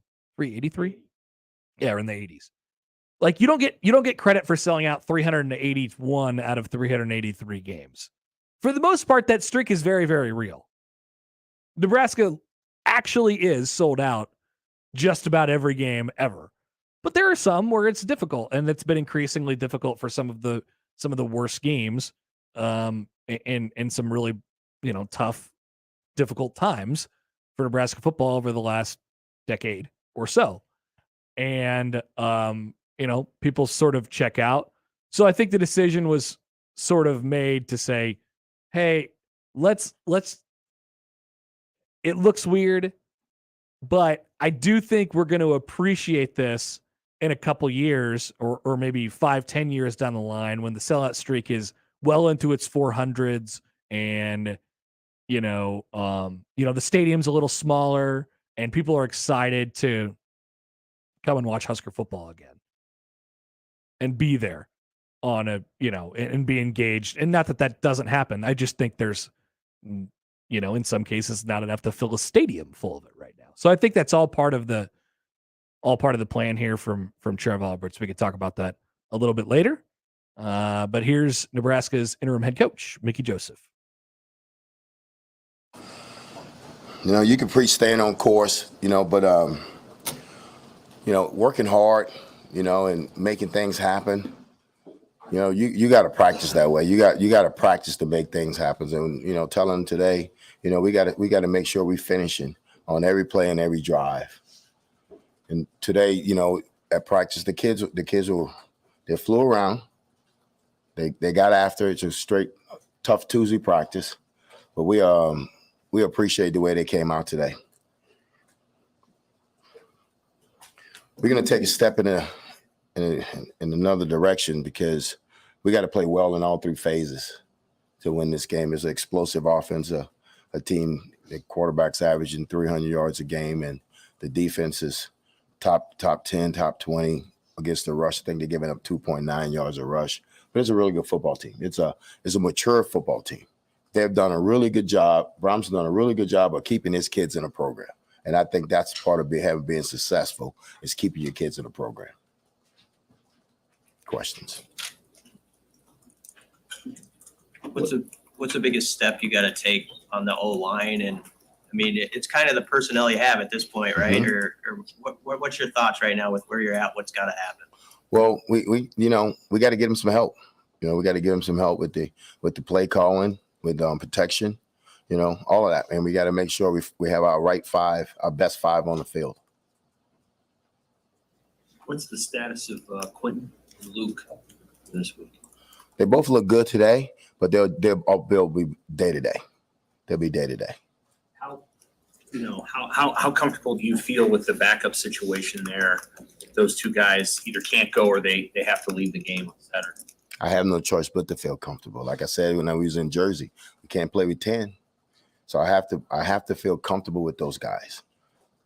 I can't not feel comfortable with them. And then they hear what I say in the press and then they don't go out and play, because y'all going to print it, So my kids read this stuff. So I got to make sure that they know that I have confidence in them, and they know I do. They know I have confidence in them because we always say next man up. Tommy Hill moved over from corner to receiver. Kind of what went into that decision, and is that a permanent move now for Tommy Hill? It can be. We think we need to get Tommy on the field. If you see, he struggled at corner. So we wanted to get him on the field, and he was a high school receiver. So we decided just to move him over and see if he can help us. Coach, how have you kind of coach guys to have a short memory? I mean, to come back from 13 down on the road in the Big Ten says a lot. So is that something you had to coach them through, or they kind of have a short memory already? No, I can tell you that the locker room at halftime, they were kind of coaching us. They were saying that we were going to be okay, that they was going to come back and win the game. So what we were doing corrections and getting the game plan on the board. They was like, no, coach, everything's going to be okay. We're going to come back and win the game. So they had a sharp memory. They know, hey, we played it. We're going to get it to the full quarter, and then we're going to finish. But they did it on their own. One more on Tommy. With Quentin's situation, was there any thought of moving him back for a week, or is that not in the equation at all? No, it's not in the equation. Not this week. Not this week.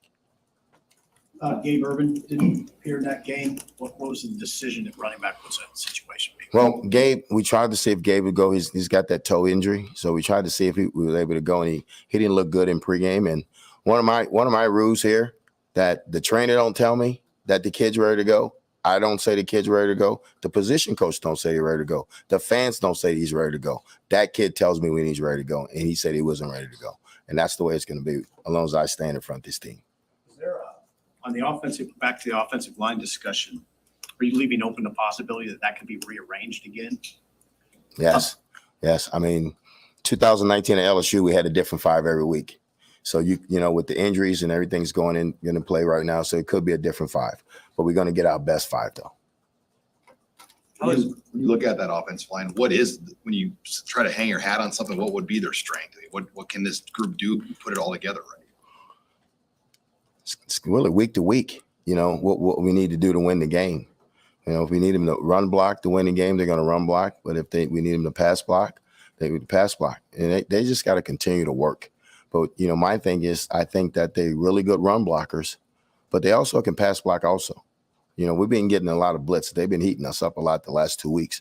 So we're going to do a better job this week of ironing out the protection to give them some help. The pass rush kind of showed up there against Rutgers. How important has it been to rotate those guys, keep them fresh up front? We always talk about rotating them early and getting them to the full quarter so they can be fresh. So Doss did a really good job of rotating those guys. I think he played 5 edge rushers, you know, and that's you got to play that. When it's 80 snaps, maybe 60 to 80 snaps in a game, if you can get a kid in for 10 snaps, that speaks volumes. What's momentum work? You guys win 2 in a row. Now you're going on the road. How do you see that sort of manifest during the week when you have that kind of momentum? Well, like I said, we have a 24-hour rule. So we celebrate it for 24 hours. We come in Sunday and we put it to bed Sunday night and we get back on a Monday. So it's about preparing. You know, I know we all talk about momentum, but if you played this game, there's really no such thing as momentum because you can have momentum and get your butt whooped. You know, so our job is to come back today and start preparing ourselves to go 1-0 this week. Is there any value in having 1, 2 in a row just in terms of the spirit and belief and that sort of thing? You've been here how long? You understand that there's value to it. You understand that? They haven't done this since 2018. So you know it's value to it. How well do you know Jeff Brom and kind of how he coaches his football teams? I don't know him personally, but I know he's a really good football coach and he's a really good play caller. He's doing a really good job over at Purdue. Yeah, how have you seen taking these Mondays now and kind of changing the practice schedule has only helped your coaches and your preparation for the next week, but also maybe helped your players' confidence in knowing that the plan is in place and they don't have to come in Monday morning and figure it out? Well, the number one thing they need to do on Monday is get ready for school. That's the reason we took it off. The coaches going to game plan. They can game plan on Sunday. They can game plan. The number one reason we took Monday off so they can get their week started with school. Because, you know, remember, we practice in the morning, so they can use Monday to really catch up on homework so when they go into class in the afternoon. But they're really good with it. And I think they really enjoy coming in on Sundays and putting it to bed and Monday having off where they can get their schoolwork out the way, then come in later for our meetings, player-only meetings. I mean, has it been good for the coaches too that they can probably do some of the game planning on Mondays? Well, this is a veteran staff. If they can do it on Sundays, they do a lot of work on Sundays. And Monday, there's just kind of putting the practice schedule together and getting practice together. But they do a lot of work on Sundays. But it helps them. You know, I mean, you'll have to ask the assistant coaches, but I think it helps them. What have you seen out of Jaquez Yant as a possible option along with Anthony there at running back? Yes, we like Yant. We want Yant to, drop his pads and find a hole. And if there's nothing there, use the 230 pounds and knock a hole in it. So we look for big things when Yant goes in the game. And we need Yant to pick it up a little bit when he goes in the game and move the pile. Hey, Mick, what do you think about Purdue's quarterback, O'Connell? He's been around. Like you said, he's a veteran. But what impresses you what jumps out at you when you watch him on tape? He's a 6-year kid. He's a 6-year veteran kid. So he's got to be 23, 24 years old. You know, he don't make mistakes. When the ball's I always say the ball's always in the area code. It's always somewhere around the body. But he runs that offense well. He's been there for 6 years. So he's a really good quarterback. He gets them going. What do you think of the way your kids handled the atmosphere? It was a pretty decent crowd for road, and now you're going to get a sellout. How do you think you guys handled that, keeping it poised? Well, I think the boys did a great job at Rutgers with the so-called sellout crowd because it wasn't a sellout. Let's be real about it. Okay, let's be real about it. It wasn't a sellout. So we hoping Purdue have a sellout. Okay, we hope Purdue has a sellout because at the end of the day, we embrace playing in a hostile environment. You know, chaos, we embrace that. Control chaos, we embrace that. And the kids, that really get their focus. How much do you play up sort of the stakes of the weekend? You know, 2 teams tied for first in the division, all that. Well, we talked to him about nobody's going to win the West October 15th. So it's the next game up. You know, job is to go 1-0 this week, but nobody's going to win the West on October 15th. So we're not looking down the line. We're looking at straight at Purdue. So tomorrow practice is the most important thing is Wednesday practice. Mickey, how's Casey health-wise, and what's your level of concern with some of the shots he's taking? Casey's a tough dude. You know, he's going to take shots. I mean, he plays quarterback, and we drop back, and we move the pocket, but he takes shots. You know, I played option quarterback. I took shots, but Casey's a tough guy. You know, he was on the ground. He said it was a left shoulder. I asked him, I said, you throw with your right shoulder, right? I said, okay, get up. And he got up. Casey's tough. Casey's going to be to take those shots and get up. Mickey, after the game, Kevin Warren came up and said some words to you. Just any insight on what you two talked about? Well, he just said congratulations and, you know, just keep working. He's a good guy. And Mickey, how's Mark Whipple? We saw him. He was on a little surgery scooter over the weekend at Maryland and had a cart kind of taking him on off the field. How's Coach Whipple doing? I mean, has he been limited at all with what he's been able to do day to day? No. Whipple's fine. You know, Whipple's fine. I mean, he's dealing with some things, but it's not getting in the way of him working. You know, he's, you know, shorter for the game. We had to put him on a cart. I mean, Whipple's been coaching like 40-some years. He should get a cart if he wasn't dealing with something, you know? So Whipple's okay. Whipple's tough. Whipp's probably the toughest dude on the staff. You know, nobody don't mess with Whip, so Whip's okay. I wanted you to ask him that question too. So, and then let him get after you. Coach, 3 receptions against Indiana. You had one against Indiana, 3 against Rutgers. What do you think is it about your guys' ability to create turnovers since Coach Bush has taken over?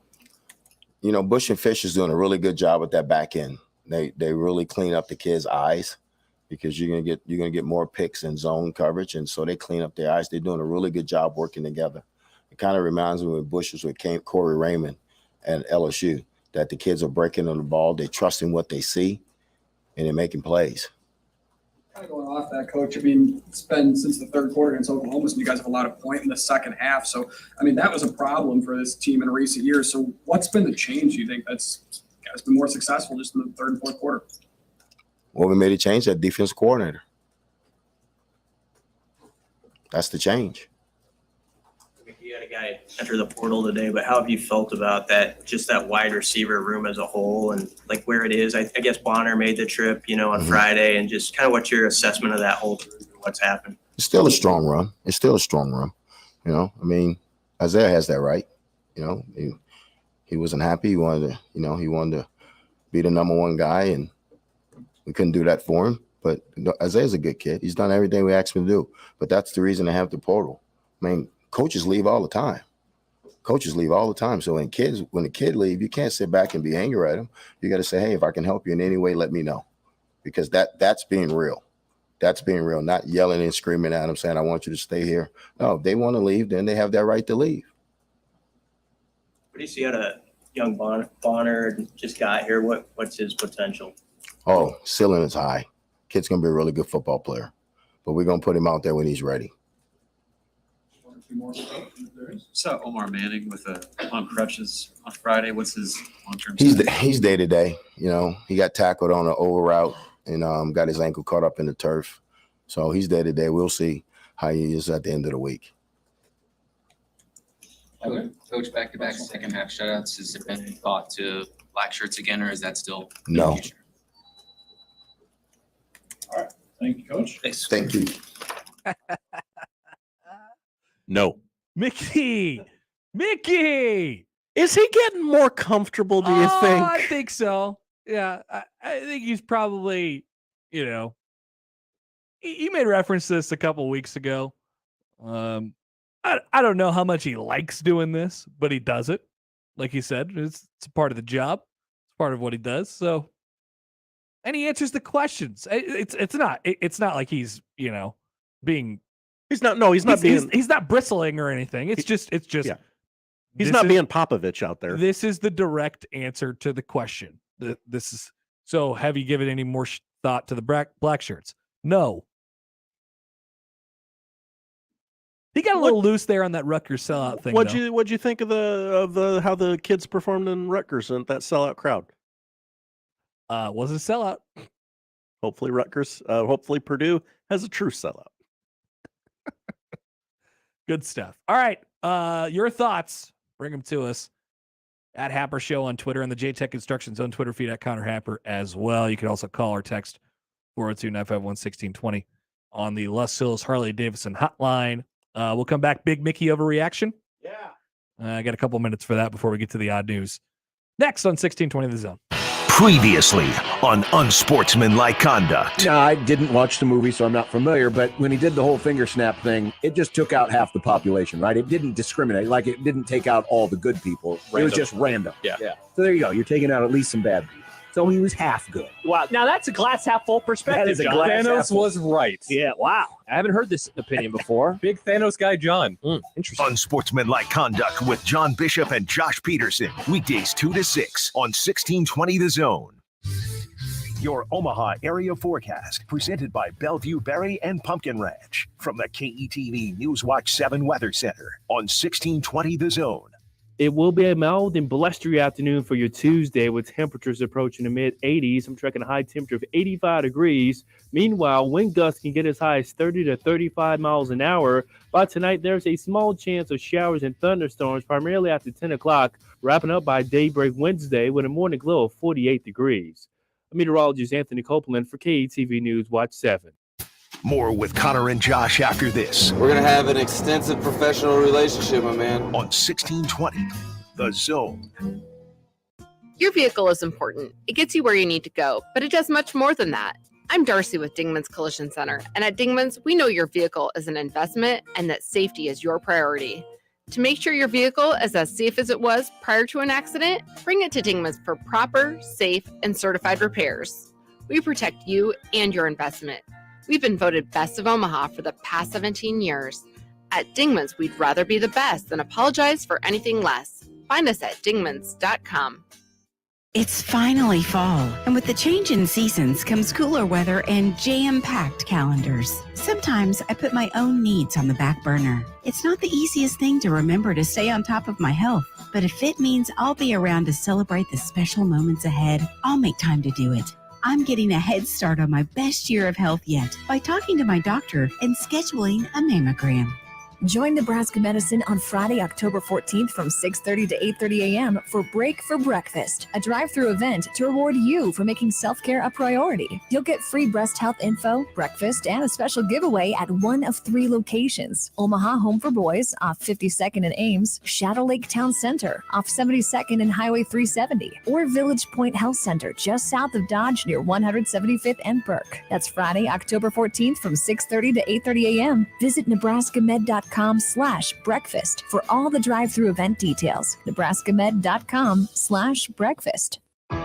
Genesis Health Clubs is celebrating its 36th anniversary, and you're invited. Join for just 36 cents and get the rest of the year for free. Hurry, just 4 days left. Hi, I'm Rodney Stephen, owner of Genesis Health Clubs, thanking you for the last 36 years. Without you, we wouldn't be here, and we're here for your results. We're here to help you feel better, look better, and have more energy, and be able to enjoy all life has to offer by improving your health. Celebrate Genesis Health Club's 36th anniversary by joining today for just 36 cents and get the rest of the year for free. 4 days left. That's 36 years of results, 36 years of better mood, concentration, and focus, 36 years of crushed goals, 36 years of mental and physical strength, 36 years of members achieving their absolute best, and now it's your turn. So get fit, have fun, and celebrate 36 years with us. Join Genesis Health Clubs for just 36 cents and the rest of the year for free. Hurry, just 4 days left. Find your fitness home at genesishealthclubs.com.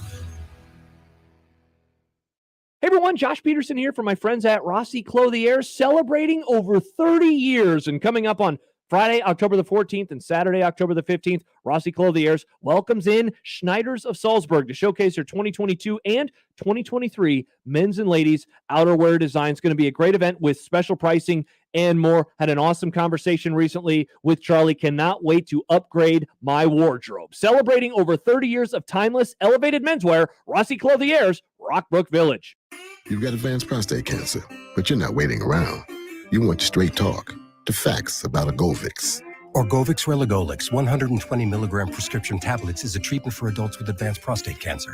Fact: Orgovix is a different kind of androgen deprivation therapy treatment, a pill, not an injection. Orgovix may cause serious side effects, including a heart condition called QT prolongation. Tell your doctor right away if you feel dizzy, faint, have a racing or pounding heart, or chest pain. Orgovix can cause harm to an unborn baby or miscarriage. Use birth control during treatment and for 2 weeks after Orgovix treatment. The most common side effects include hot flushes, increased blood sugar and blood fat levels, muscle and joint pain, decreased blood hemoglobin levels, increased liver enzymes, tiredness, constipation, and diarrhea. Other side effects include weight gain, decreased sex drive, and erectile function problems. Orgovix may cause infertility. Talk to your doctor if infertility is a concern for you. Go with Orgovix. Ask your doctor. For more facts, visit gowiththefacts.com. If you think you're having transmission problems, you need a specialist, someone who can and will tell you exactly what's wrong. At Omaha Transmission, that's what we do. Some places just want to sell you a new transmission, but at Omaha Transmission, we make repairs that other shops can't or won't. Giving you options is what's kept us in business since 2005. We've even had people hear our ads, bring in their car, and experience the exact same scenario they heard. There is a place that will diagnose and fix your transmission. That place is Omaha Transmission.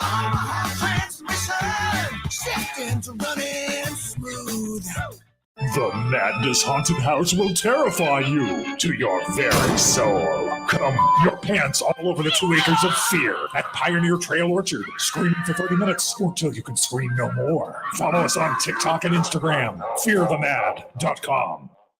The passion and excitement of high school football continues every week, and the high school football update covers it all every Saturday morning. Join veteran sportscasters Jim Kelter and Torrey Pantalian Saturday mornings 8 to 10 on 1180 The Zone.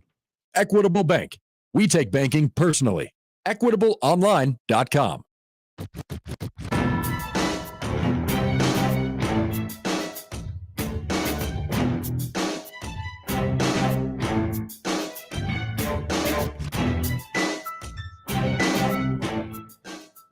All right, welcome back.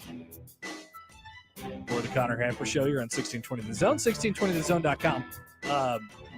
Mickey Joseph just finishing up his press conference. Casey Thompson up currently, and he's talking a lot about Tommy Hill playing some wide receiver, and they're asking, so he's talking about it. It says, "Hey, this could be a thing. Got some reps with the ones, could be permanent." But Mickey Joseph says, "Hey, we just got to get this guy on the field. You know, he's a really good athlete. Didn't do too well at corner, so we got to find a way to get this guy on the field." Also adding Casey Thompson, quote, "I wish we had the Tom Brady rule when we played at Rutgers." Casey Thompson feeling a little beat up. Mickey Joseph says, "Yeah, he came up, his left shoulder was, bum, and I said, you throw with your right shoulder, right? Get the hell back in there." I like that. Some more highlights from Mickey Joseph here. And by the way, you guys can call or text on any of these and send us a tweet as well here on Big Mickey Overreaction. A lot of talk about the offensive line. I continue to wonder. So, and Mickey doesn't,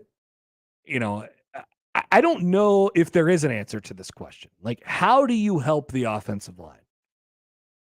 How do you help the offensive line at this point?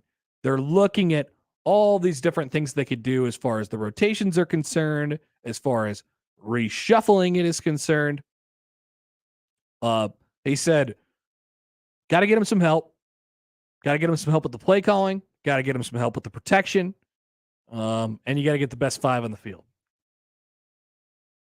Is there a way that they could somehow make this manageable for the remainder of the season? Because I don't know. And we're not we're not really asking this question if they don't win their last two, because it doesn't matter and the whole thing is just a wash and everybody's leaving and everything else happens. But this is Mickey Joseph's primary task. This is the coaching staff's primary task. How do you help an offensive line that is going to need help? Whether it's from solutions on, from a personnel standpoint within the walls of their own room, or with play calling, or with protection, whatever that means. I said, and I said this, we talked about this a little bit yesterday. I said, I think this offense is lacking a little bit, ironically, what Scott Frost gave to them, which is the quarterback run. Like I said, I long for the day that Nebraska does not need quarterback run in order to have a successful offense. There's a lot of programs around the country who do it, and they have good offensive lines, or they have good protection for the offensive line. You'll see that. But it's got to functionally work, right? So either A, Nebraska can get to a point where it functionally works with what they have, or B, they find a way to sort of manufacture a way to help them out. And I do think a way to do that is with the quarterback run, get some people moving in different directions, and give another thing for tacklers or, pursuers to sort of worry about. Quarterback run, which means basically sort of the option game. I just wonder if I continue to wonder if you'll see any of that deployed at some point when Nebraska needs it. It's still there. It exists. Logan Smothers exists. And Chubba Purdy, I think they trust running the ball a little bit more. Also, they don't mind taking hits quite as much as they do Casey right now. But the problem is you obviously can't do it with Casey. So they're going to go ahead and, they're going to tip their hand a little bit. They're going to tip their pitch a little bit when another quarterback comes into the game. I just continue to wonder if that's a possibility. But in my opinion, that is a way you can help out the offensive line. Would it be the preferred way of Mark Whipple? No. And as he said later in the press conference, you don't mess with Mark Whipple. You don't mess with Whip now. Okay. Mickey was asked sort of about his status, and he said the following: Whipple is fine. He's dealing with some things. It's not getting in the way of him working. He's the toughest dude on the staff, and nobody messes with him. So if anybody's noticed, and people have, I guess, caught on to this, Whipple's, he's had a little bit of a tough time getting around lately. I was like, whoa. Yeah, he's had a little bit of a difficult time getting around lately. And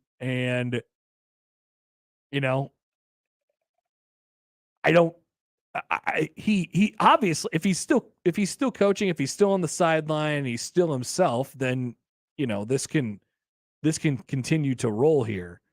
But I just, he's obviously going through something, as Mickey said, and is there, will it inhibit his ability to coach, or will it at least affect his ability to coach, or has it done so far? It doesn't seem like it. I mean, I was standing there, pregame a couple weeks ago when they were playing Indiana, and everybody was on the field before, and they all sort of come out the tunnel, and there's another little space behind the sort of field goal posts where coaches can pop out if they don't want to go all the way through the tunnel and do that whole thing and have all the eyes on them. So they sort of pop out through this other hole, and Whipple sort of just sat there the entire time, and he wasn't particularly mobile, and had a tough time sort of getting up and getting back to where he needed to be. Now, if they had a card out there for him at Rutgers, and if that's the way they're going to do it, that's the way they're going to do it. And if he thinks he can still coach through that, then that's what they're going to continue to do. And as far as we know, and as far as Mickey said right now, that is what's going to continue to happen. But that's definitely, at least a thing right now. And people are at least, sort of concerned about it. A couple other things. Isaiah Garcia Castaneda, obviously in the portal today. Talked about that a little bit earlier. Mickey said he wanted to be the number one guy. Couldn't give that to him. That's why the portal exists. So he's in the portal. Black shirts? No black shirts. Why do we have to ask that question every week?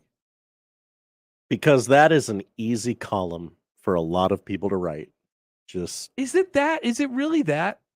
Hey, do my work for me for the day and hand out the black shirts so that I can copy and paste some names in the column that I wrote last time they handed the black shirts out. Maybe I'm totally misreading this, but there are a lot of things that I think this fan base cares about that are sort of, that tie Nebraska to whether it's the 90s or have, or this sort of identifier for the program. And black shirts are certainly one of them, but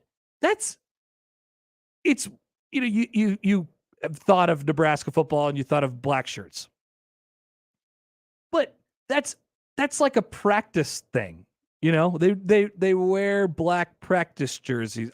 You don't ever really get to see the black shirts. Right. Correct. I just don't really, I've never really understood the obsession with it. I say this as a Nebraskan who grew up rooting for Nebraska football, right? I don't really get it. So Nebraska's in the midst of a season where they're 3-3. Their coach got fired, and their defense has definitely ticked up over the last couple games, but obviously started extremely, extremely poorly. And we're asking the coach every week because they had a couple good games in a row about the black shirts. Give me a break. Seriously, I do not care. Out of all the things to care about, right? There's so many things with this team, and there's always so much stuff going on. It will never cease to amaze me that the black shirt conversation could somehow continue to ease its way in, or to sneak its way in via question. I don't really get that. Quentin Newsome, Luke Reimer, day to day. Like I said, Tommy Hill doing some wide receiver stuff. Gabe Ervin, injury, toe injury at the moment. He said he didn't look good in pregame. He told Mickey he wasn't ready to go, so he didn't. So it's Grant and Yant right now at the moment. And you sort of, also Omar Manning is considered day to day. Sort of nice to have that, right? The actual real life injury report.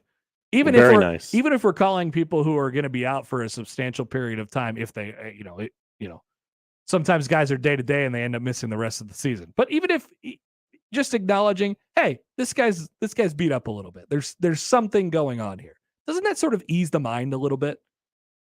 Like, oh, now we know why he didn't play, rather than he's just standing there in a jersey and a hoodie and we don't really know what's going on. I don't have to wonder during the game. Why don't they put XYZ in? Yep. Oh, well, I guess it looks like Omar Manning isn't playing today. I think I know why. It's because he's injured, not because of any other crap. And then that's where the conversation gets going. And, we start talking on Sports Talk Radio. Hey, what's going on here? Or they start talking on the message boards. Hey, well, why didn't this guy suit up? He's hurt. Thank you. That helps. Thank you for acknowledging that. I appreciate it. Your Bill Belichickian mystery around the injured players does nobody any good. I also like this. He was asked sort of about the backup situation, and especially at the corner spot where, Quinn Newsome might be out. So what happens next? It's Hartzog and Braxton Clark or whoever else is going to be out there for Nebraska in the defensive backfield on Saturday. And he was asked sort of his comfort level with him. And he said, hey, look, I have confidence in him. I have to be comfortable with him because I have no choice. Also, realize he really spells it out, right? And we know why coaches say this stuff all the time, but he really spells it out. My guys read this stuff. So if I go up here and say that I'm worried about what's going to happen after Quentin Newsome in the defensive backfield, they see that, and then they don't have confidence because I go out and say that. It's what? This is the 4th week of Mickey Joseph now. Well, I guess we had a bye week too, so this is the 3rd Monday, Tuesday press conference of Mickey Joseph. Every single time afterwards, one of my takeaways has been that communication is the same for everybody. Whatever he's saying to the players is getting said to the media. It's transparent. It's real. There are secrets, but if you ask him about a secret, he'll probably just say, no, I'm not going to tell you that. There's a lot of coaches that might have framed that Casey Thompson story a little differently. Yeah. Oh no, he's fine. He's fine. You could either go that route or say, we talked about it on the sidelines and we decided he was good to go. Yep. No. I told him to go back in the game. You want to know why you say that up there? Because everybody saw it happen. And when you go up there and you say it at the press conference, you say something different that everybody saw happen, it gets really confusing. And we don't know what to think. So, once again, credit to Mickey Joseph for that. And that has been one of the things that he has done really, really well. And I think it was obviously a point of emphasis for him walking in. I'm going to be honest with these guys, and we're going to communicate, and we're going to talk about things. And in my program, players are going to have a voice, and they're going to be able to come up to me and talk to me, and I'm going to relay that message to you because we've talked about it. We're on the same page. Man, how about that, right? Nebraska football. How about that when you talk about the last 4 years of Nebraska football? At any point, were you wondering, I kind of sort of wonder if this program's really if this coaches or these players and the coaches or any sort of relationship with anybody to do with football, are they on the same page?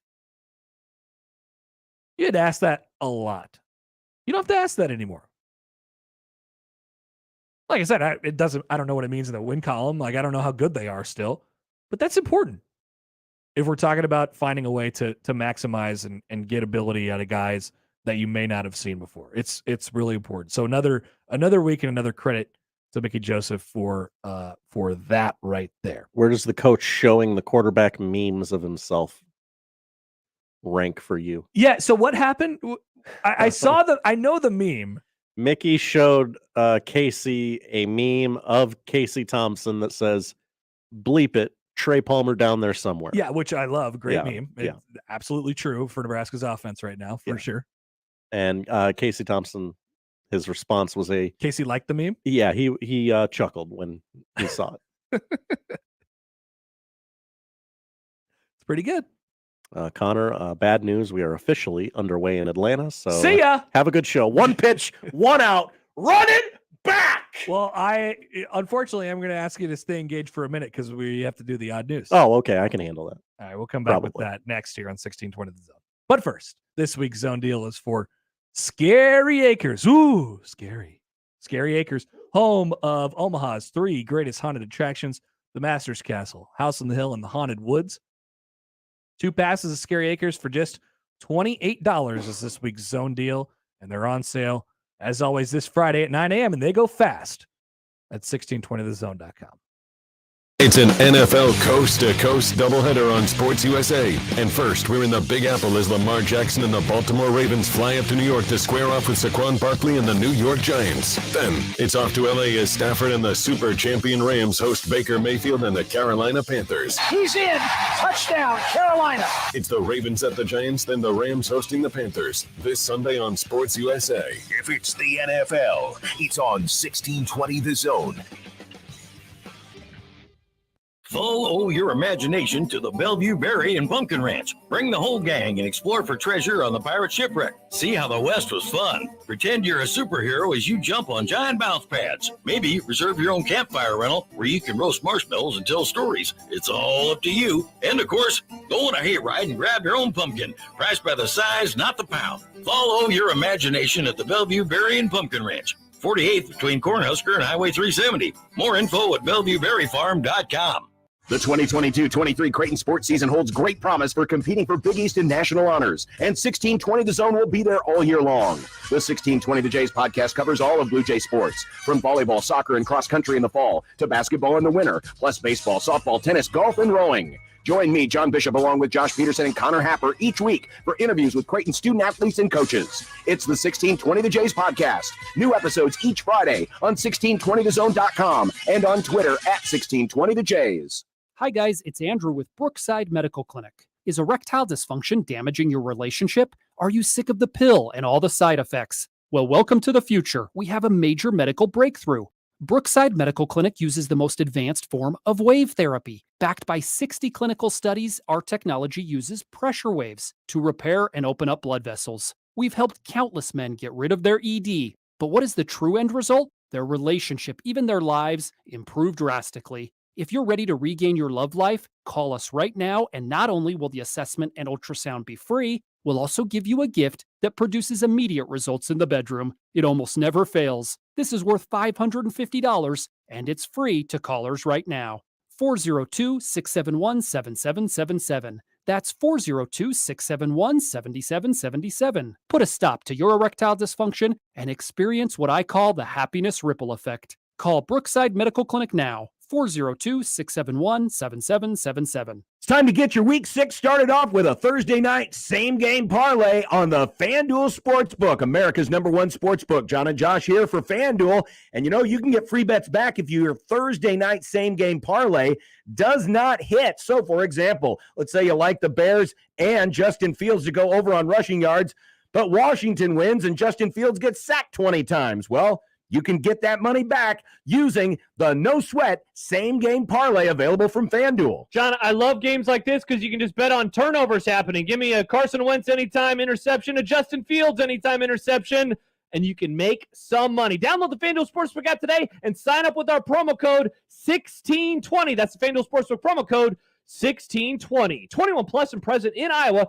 3+ legs. Minimum $1 bet required. Refund issued as non-withdrawable free bets that expire 7 days after receipt. Max free bet $5. Restrictions do apply. See terms at sportsbook.fanduel.com. Gambling problem? Call 1-800-BETS-OFF. If the COVID pandemic should have taught us anything, it's that the worst estate planning anyone can do is do nothing. Write this number down: 402-397-5880. That's the number to the law office of Christian R. Blanc. Chris Blanc can walk you through the creation of your own estate plans that include power of medical attorney, living will, joint living trust, and more. Your initial consultation is always free. Call the law office of Christian R. Blanc at 402-397-5880. This is Scott Schultz from Host Coffee. 2022 marks our 50th year and business has never been better. We continue to grow and add new customers. Many employers are looking for new ideas for their staff as people return to the office. Our pantry service is a great office amenity for staff and guests. Fresh food, snacks, coffee, water, and other beverages for employees and guests. Enhance your office experience with pantry service from Host Coffee. Learn more at hostcoffee.net. Cubby's supports the PACE program with Raise Some Dough. For every large pizza sold at Cubby's in the Old Market, Cubby's gives $1 to the Police Athletic League, serving at-risk and disadvantaged inner-city children with athletic and educational programs. PACE has over 5,800 program participants. The league reaches kids that would not normally be able to participate in athletics like soccer and baseball due to financial situations and family dynamics. PACE wants to give every kid the opportunity at athletics and a healthy and safe environment. If you'd like to support PACE too, go to paceomaha.org.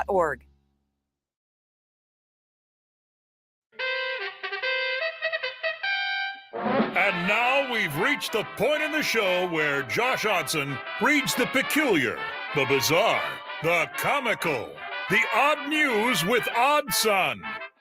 Odd news, Odd Son. See what we did there? The odd news with Oddson.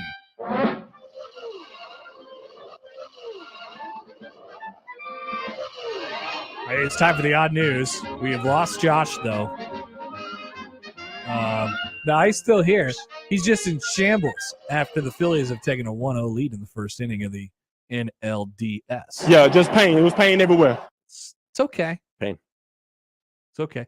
3 pitches, 2 outs for Max Fried, and then he's on his 12th pitch of the inning and gave up 3 straight base hits. 3 quick hits. Nick Castellanos with a blooper into right that old Ronnie could have dove for and decided not to. He's got that trick knee. Got to be careful. Got to be careful. Sold out crowd in Atlanta? They have advertised that game 1 and game 2 are sellouts in Atlanta, which I'd say it looks close. Well, traffic is an issue in Atlanta. What's the deal with not real sellouts? A lot of that going around lately. Calling them out now. Mm-hmm. We're looking at stadiums and say, that's not sold out. Alec Boehm drives one through. Oh, my goodness. Pain everywhere. Uh-oh. Yeah, just pain. It was pain everywhere. 2-0 Phillies. 2-0 Phillies. Come on, Max. Settle in. Alec Boehm's had a great year. Rock Collie grad. He hates it there. He says he hates it here, and guess what everybody did after that? They loved him. They loved him. We hate it here, too. Wow, you're one of us. Finally, a real Philadelphian. All right, 2-0 Phillies. Josh, what do we have today? We have pain. We have pain everywhere. What else matters, Connor? We have a mystery in the Grand Canyon. You're familiar with the Grand Canyon? I am familiar. I've never been, though. Okay, neither have I. A mysterious ancient doorway has been found in the Grand Canyon, and it is obviously the work of aliens. Cool. Conspiracy theorists have been sent into a frenzy after eagle-eyed Wayne Wells came across the unexplained black hole in the famous U.S. landmark on Google Earth. Is this like a Clark Griswold situation? Did you ever go watch Vegas Vacation? I have seen Vegas Vacation, yes. Know where I can get some damn bait. Quick hot take: Vegas Vacation, second best vacation movie. What's your first? Better than Christmas. Better than Christmas. So you have Christmas third. Correct. And of course, European last. Yeah. Well, yeah. Obviously, top 5 vacation movies. Well, I could do that. You could do National Lampoons, I guess. Yeah. The remake of Vacation. So he goes into gets us to 5. He goes into the Hoover Dam and he plugs up the wall with his gum, and then more things start coming out, or spritz of water, and you're sort of worried that the Hoover Dam is going to like fall over. Anyway, Wayne and other experts believe the site 200 Wayne Newton, Vegas Vacation connection. They believe it is it's Egyptian, whatever it is, while others believe it is Martian. Dina de Cortez said, I would say it has to be aliens. Right. Not many people know about Cleopatra's son running away with a lot of gold. Some people think he ended up at the Grand Canyon. Best-selling author Brad Olson, who has appeared on History Channel's Ancient Aliens TV show, said, Aliens. It's near Point Imperial. I was blown away when I saw it. This comes after the wreckage of a mysterious plane crash was spotted on Google Maps near Death Valley. An image of the plane was posted to Reddit. The caption read, "Found this thing near Death Valley that looked like a crashed plane. Does anyone know if it's a crashed plane?" Okay. I guess that's one way to do it. That's all it takes to discover a plane crash? Sure. Jeez. Several users on Reddit were able to tell them the exact model of the plane. The leading theory put forward by people on Reddit is that old vehicles may be used for target practice. They pointed to other pieces of debris in and around Death Valley as evidence. However, not everyone seemed to go for such a logical explanation as how the plane got there. Another person simply wrote, aliens. 2 mysteries. Yeah, a couple Where'd mysteries. this plane come from, and where's this door from? Interesting. There's a door in the Grand Canyon. What? All right. Well, did anybody go inside the door? I don't know. It seems like pretty obvious, like, hey, let's just go to the door. Someone in the area, please go to the door. Right. Yeah. You know, I think that would be a good follow-up story for the writers of this one. Mm-hmm. Hey, we found a door. Well, okay. Story number 2. What's in the door? You get a bunch of content out of just going to the Grand Canyon. Yep. We head just a little bit west to California. A visitor to an In-N-Out burger was treated to an unusual scene when a man brought his camel through the drive-thru. Oh. A video filmed outside the eatery on October 4th, it was a week ago, shows a camel named Fergie walking through the drive-thru with her handler. Cool. Nobles looks on at Fergie, a 14-year-old camel. It is a rescue camel. Oh, well, that makes it better. I know you were concerned about that. The video shows Fergie going through the drive-thru to get some French fries. The handler says she loves French fries. Fergie now lives on a farm with the handler, and has paid visits to numerous local businesses. There's an Instagram account featuring photos and videos of Fergie visiting other restaurants, including Wendy's and Einstein Brothers Bagels. Wow. Can't get any fries there, though. No. So didn't they? What's the update on this? Didn't they take away that you could just walk through drive-thrus? Yeah, a lot of drive-thrus have signs that say like you have to be in a car or we can't serve you. I used to be like, as a kid, I used to be obsessed with the idea of walking through drive-thrus or like taking my bicycle through drive-thrus. Sure. I don't know. I can't explain this. I'm sorry. Before you have a car, You but wanna- are also old enough to like have money and be Right. hungry. Like I could scratch together like $6 and I want to go to the Mhm. gas. Like all I wanted to ever do is take my bicycle and go to the gas station and get a Gatorade and a bag of sunflower seeds. That's all I did. Highlight of the day. That's literally all I did. So if there ever was a place, there's a leadoff double down the line for Acuna. There we go. If there ever was a time where you could go through a drive-through and they would serve you, I'm taking advantage of that every single time. There were a couple places, and then they like banned it. They outlawed it. Yeah, I think they call it a safety issue. I thought that was a personal slight toward me.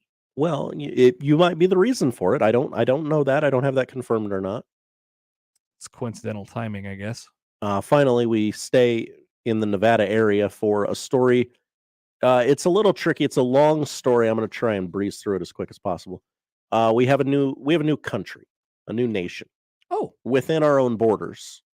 Oh, here in Nevada, a 1-acre micronation known as Molossia. It is a micronation. Melania? A self-proclaimed Did you say independent- Melania? I did not. I said Molossia. Okay. Big difference. Huge. A micronation is a self-proclaimed independent state whose sovereignty is not recognized by the international community. It all started in 1977 when a 15-year-old Kevin Baugh and his childhood best friend watched The Mouse That Roared, a satirical 1959 movie about a tiny fictitious? There we go. Nation waging war on the U.S. Kevin Baugh is now the benevolent dictator of the Republic of Molossia. Melania. The currency of Molossia is pegged to the value of cookie dough, and his navy consists of 2 kayaks. What's going on here? I was struck by the imagination and creativity of that movie, said the 60-year-old dictator, who asked to be referred to as Your Excellency or President Baugh during a phone interview. 4 decades on, he's lost contact with the original friend, but the dream of ruling his own miniature country lives on.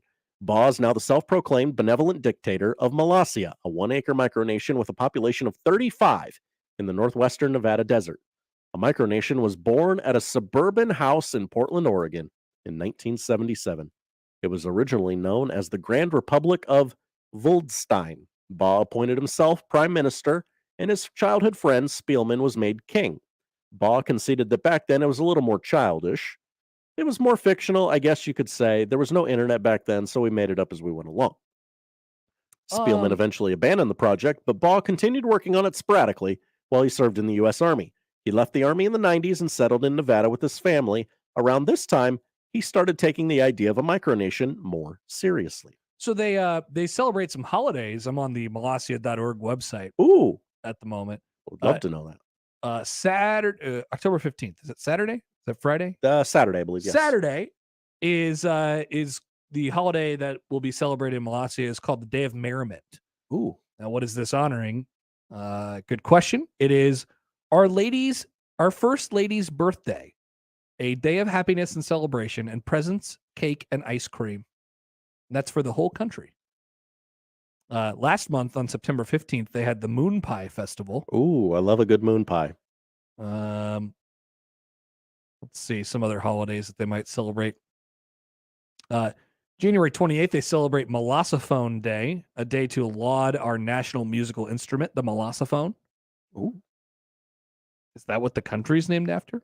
Maybe. February 19th, the president's favorite flavor of ice cream is celebrated. Good. Would you like to guess? I'm going to go mint chocolate chip. That's correct! Yeah! Nice job! had no idea. February 19th, the president's favorite flavor celebrated by eating ice cream. It's called Chocolate Mint Day. Love it. They have their own time zone in Molossia. It is 39 minutes ahead of Pacific time and 21 minutes behind Mountain time. This sounds like a pretty sick place. Yeah. So March 6th, they celebrate the dude. Ooh. It's called the Day of the Dude in honor of the dude. It is a day of taking it easy as we strive to do as little as possible. Excellent. Probably celebrated by going bowling and drinking White Russians. Can we move? This is an official to holiday. Molossia? Yeah. Like you get the day off work. We could right? be the first sports talk radio show in Molossia. Ooh, think of the ratings. 100% share. 100% share. They don't use the general measurement system that we do here. Measurement-based lengths on the size of Baw's hand and volume relative to the size of Diet Pepsi cans. That's how they measure things in Molossia. Yeah, I don't like that. The country is currently at war with East Germany. Wow, what? Which ceased to exist in 1990. Help fight the war with there is a you can click on this, the website help fight the war with East Germany, buy war bonds.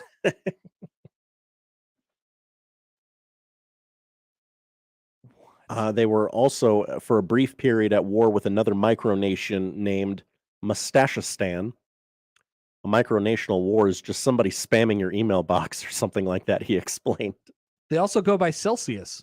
They don't use don't use Fahrenheit, it appears. Their economy is tourism based. Approximately 200 people visit Molossia a year. Tourists get their passports stamped upon arrival and are free to explore the sights of the tiny country. It takes about an hour and a half to see literally everything, he said. Wow. What a place. Sounds great. I dream that one day America will be more like Molossia. It's maybe we'll just become a whole bunch of small micro countries at some point, micro nations. Just gradually section off from each other. Yeah. I would see us going more that route than the world peace, global harmony sort of thing. It certainly feels like we're headed closer to that direction. All right. Thank you, Josh. Thank you, Connor. You can return to Fox. Thank you. We got two on.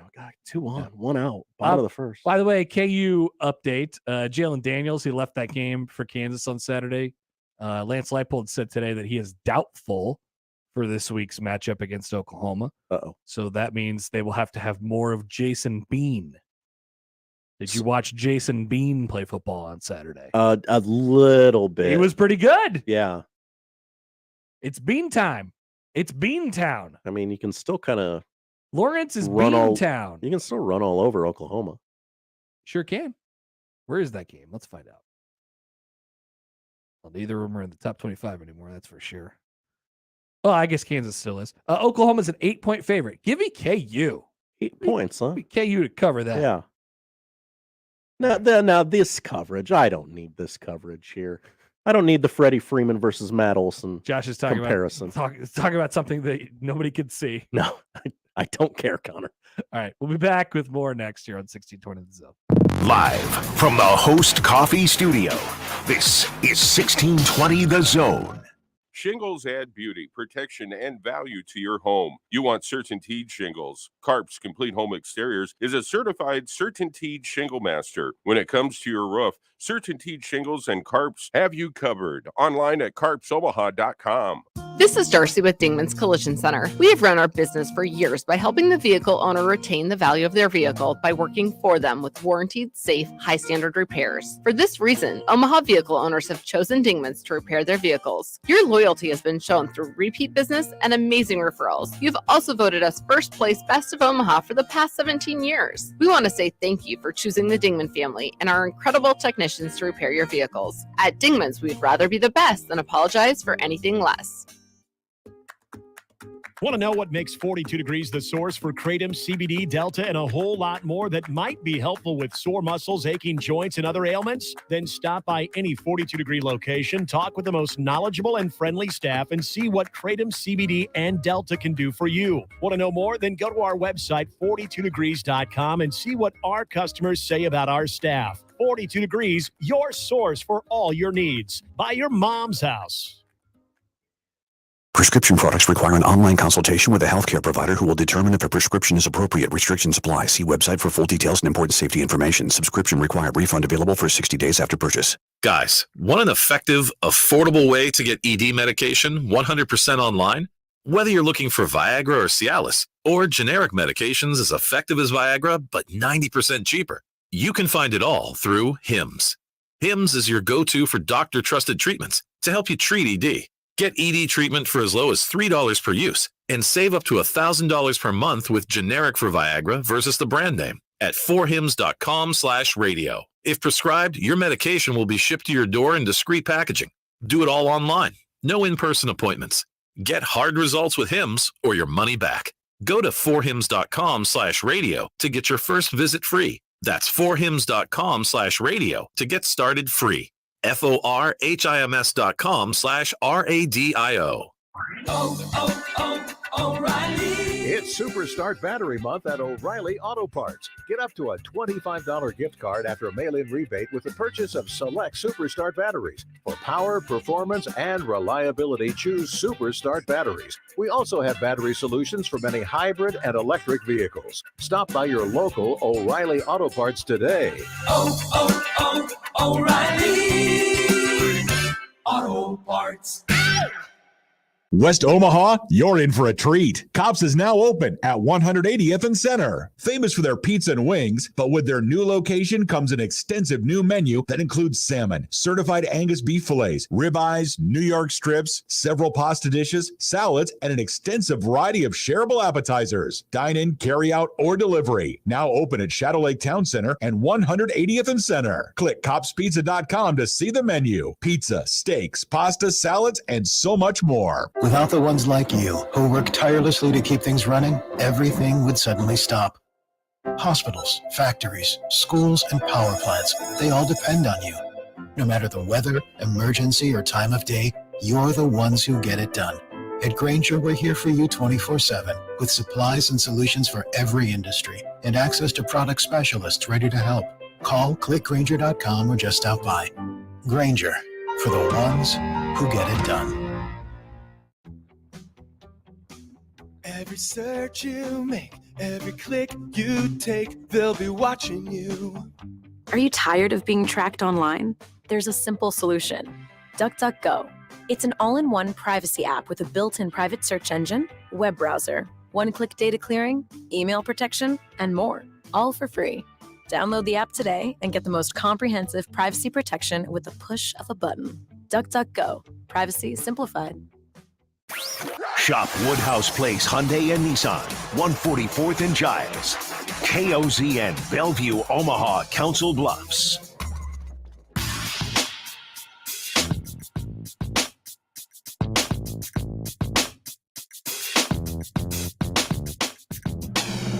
Hey, Josh, big pitch coming up. Oh, I don't like that. I don't like that.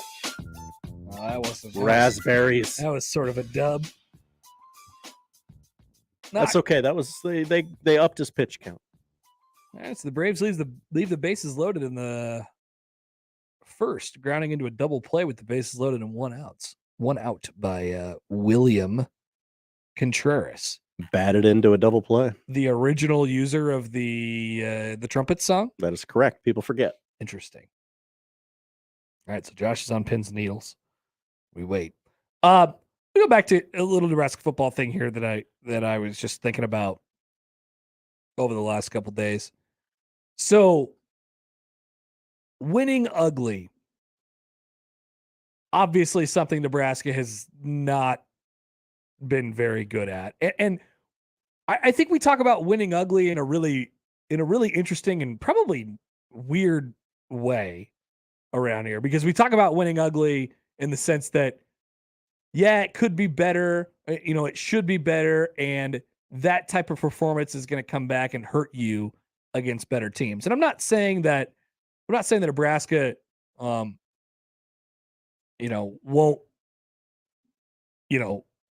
look ugly and lose to Purdue badly this weekend. That's certainly on the table. I think there's a lot of results that are on the table for Nebraska this weekend against Purdue. They're 13.5-point underdogs. They very well could get blown out in this game. And you'll say, see, if they would have played Purdue in these other two games, they would have got drilled. It was all smoke and mirrors and whatever.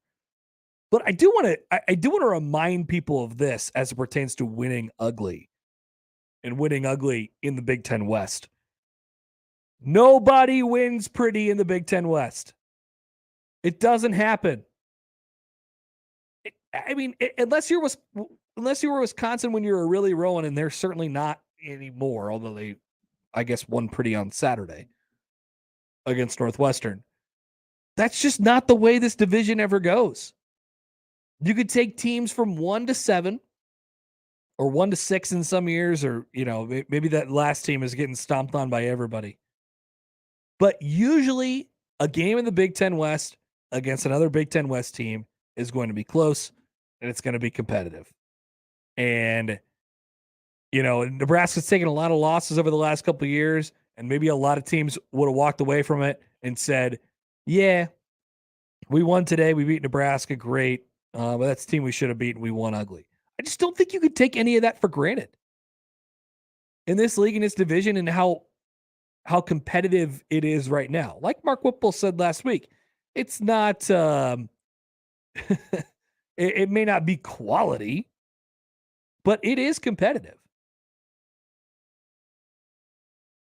It's just something to think about. I think we have these high expectations for how a win is supposed to look and how a game is supposed to look.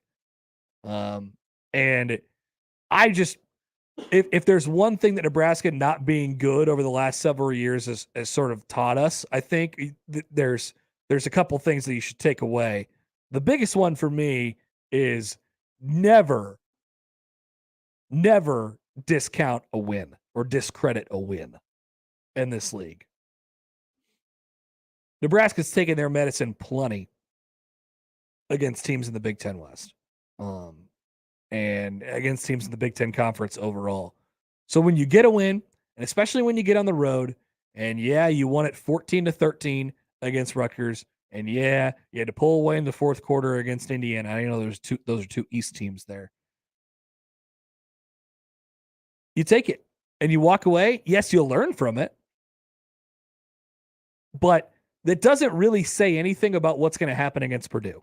It doesn't really say anything about what's going to happen against Illinois. It doesn't really say anything about what's going to happen against Minnesota, Michigan, Wisconsin, and Iowa. It doesn't. This is a non-linear deal here. This is probably one of the weirdest transitive win divisions in the country. Everybody can beat anybody, especially in a year like this. I'm sort of playing this up because while Nebraska is a 13.5-point underdog on Saturday, would you be surprised how surprised would you be if they won the game? It doesn't feel like Nebraska's a 13.5-point favorite, or underdog. It doesn't feel like they should be a 13.5-point underdog, even though, that's what that's what the optics sort of look like at this point. Be about a 6 for me. Yeah. Mild surprise. Yeah. Like, oh, hey, good job. All right.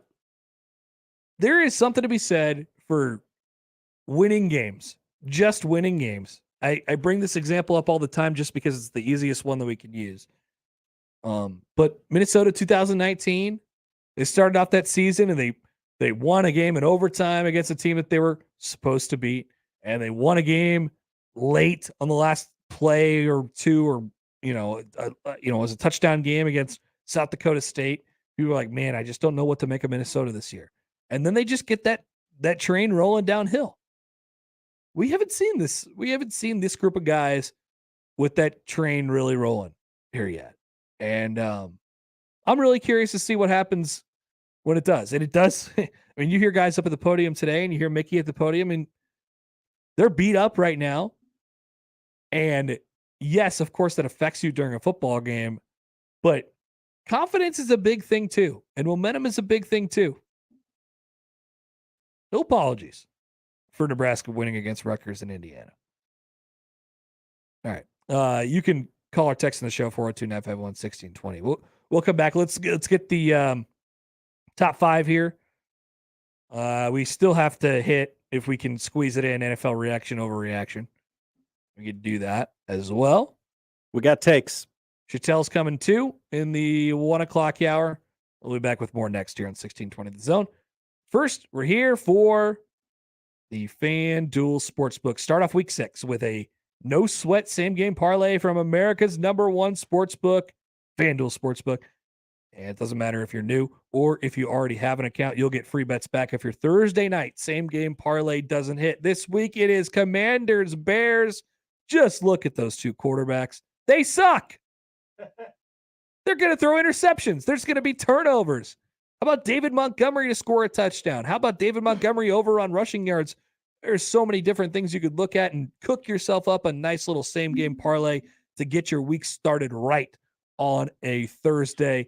You can build one of your own like that, or you can choose from one of the popular same game parlays that's already there for you when you log into the FanDuel Sportsbook. However you want to play, bet on the NFL Thursday night with a no sweat same game parlay by signing up with promo code Happer. If you don't have an account, if you do have an account, you get it anyway. You're all set. Sign in to see what you got there. Make every moment more with FanDuel, the official sports betting partner of the NFL. 21 plus and present in Iowa. 3+ legs, minimum $1 bet required. Refund issued as non-withdrawable free bets that expire 7 days after receipt. Max bet $5. Restrictions apply. See terms at sportsbook.fanduel.com. Gambling problem? Call 1-800-BETS-OFF. Previously on the crossover. I am playing the Steelers at Elite. They're garbage. I brought back the steel wall, boys. Steel wall. Yeah, that's what they called the Steelers defense in the 70s. Nope, not the steel wall. Try again. Steel curtain. Steel curtain's back. There you go. God. Steel wall. That was the Walmart version. Mornings on 1620 The Zone. The Connor Happer Show. Unsportsmanlike conduct. 6A to 6P. 1620 The Zone. Your Omaha area forecast, presented by Bellevue Berry and Pumpkin Ranch, from the KETV Newswatch 7 Weather Center on 1620 The Zone. It will remain mild and blustery throughout your Tuesday afternoon as temperatures approach the mid to lower 80s. In Omaha, I'm tracking a high temperature of 85 degrees. Wind speeds could gust as high as 35 miles per hour. By tonight, we're going to be tracking our next inbound front that could spark out a small chance of showers and thunderstorms, primarily after 10 o'clock. We clear out by daybreak Wednesday with temperatures cooling into the upper 40s. I'm meteorologist Anthony Copeland for KETV News Watch 7. The Zone Hotline is powered by Los Hills Harley-Davidson, your home in the hills. Get ready for the scare of a lifetime, because Madness Haunted House is back once again. Seek the thrills and horror at the new location at Pioneer Trail Orchard. Over 2 acres and 30 minutes of quality screams and fear. Madness Haunted House, the haunt that wouldn't die. Let me get you up to speed on the service that you need. At Omaha Transmission, we don't have a warehouse full of transmissions waiting to be sold. We will diagnose and then repair or remanufacture your transmission. It's how we've always done it and how we'll always do it. Treating people the way that we want to be treated is how we do business at Omaha Transmission. Omaha Transmission, shifting to running smooth. Hi, this is Doug Nodgard with Equitable Bank. Great service never goes out of style. When the digital age dawned, many said computers would be able to handle many of the interactions that used to take a person. Boy, were they wrong. How many times have you called your bank and gotten a recording to press 1 or 2? Not at Equitable. Not only does Equitable answer your call in the first ring, it's answered by a human being. That's because Equitable Bank values its customers. Equitable Bank, we take banking personally. Member FDIC. Bill Jones. And Olivia. Here for Jones Bros Cupcakes. Have you tried our new chimney cones yet, Olivia? They are so yummy. Chimney cones are stacked on a sugar-coated croissant cone with gelato. We have flavors like birthday cake, strawberries and cream, s'mores, salted caramel, and more. I love the birthday cake chimney cone topped with a mini cupcake. So good. Come see us at Jones Bros Cupcakes and Cafe in Exarban Village. We appreciate your support. Gain presents a tale of longing and long-lasting scent. Dear love of my life, we were on the 12B bus when I caught a whiff. A scent so fresh, so life-changing, I had to find its source. I didn't know if you were the woman in the pink freshly washed cardigan or the retired mailman next to me, but I knew one of you was my soulmate. Ah, the scent of Gain Flings. Add Gain scent beads for an even longer lasting scent. We tried Dynovite nutritional supplement, and after a couple of weeks, we noticed a big difference. Our little Gizmo's coat was shinier, and there was a lot less scratching and shedding. My dog smelled and scratched constantly. We bathed and sprayed her, took her to the vet, but no results. Now, a little Dynovite in her food helps Bella keep her beautiful coat with no scratching or smell. Happier, healthier with every bite. Over 1 million pets helped with Dynovite. Cubby's supports the PACE program with Raise Some Dough. For every large pizza sold at Cubby's in the Old Market, Cubby's gives $1 to the Police Athletic League, serving at-risk and disadvantaged inner-city children with athletic and educational programs. PACE has over 5,800 program participants. The league reaches kids that would not normally be able to participate in athletics like soccer and baseball due to financial situations and family dynamics. PACE wants to give every kid the opportunity at athletics and a healthy and safe environment. If you'd like to support PACE too, go to paceomaha.org. Join Genesis Health Clubs for 36 cents for their 36th anniversary and get the rest of the year free.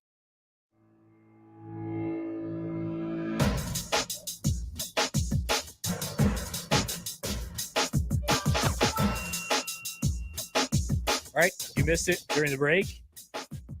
Cameras weren't on, but if they would have been, you would have seen Josh throw his hand into the air after a Travis d'Arnaud home run to cut the Phillies lead in half, 2-1 bottom of the second. Is that something we should do? Should we leave the camera on during the break? I mean, they won't have any sound. They'll have the ads that we're playing, but just to watch me watch a playoff game? Sure.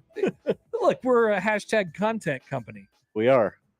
We really are. And that's content, right? I don't know if it's content that people are interested in. That wasn't part of the process. But it's content. Yeah. Sure. Why not? You can see me just sort of walk around sometimes. Yeah. Maybe I leave, grab a drink of water, come back, make fun of Josh for a little bit. Yeah, sure. Why not? Absolutely. All right.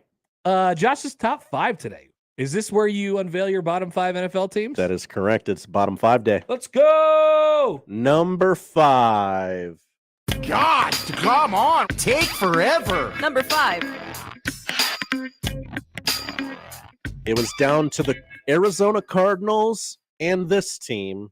This team ended up earning their way into the Arizona bottom 5. Cardinals in the conversation? Bad vibes team. Oh, totally agree. Yes. The Las Vegas Raiders have entered the chat. Yeah, that's a team that, Derek Carr said it last night. Like they're always close. Like it always feels like they should be better than they are, but they never get over the hump, and then eventually they're just not good. Yeah.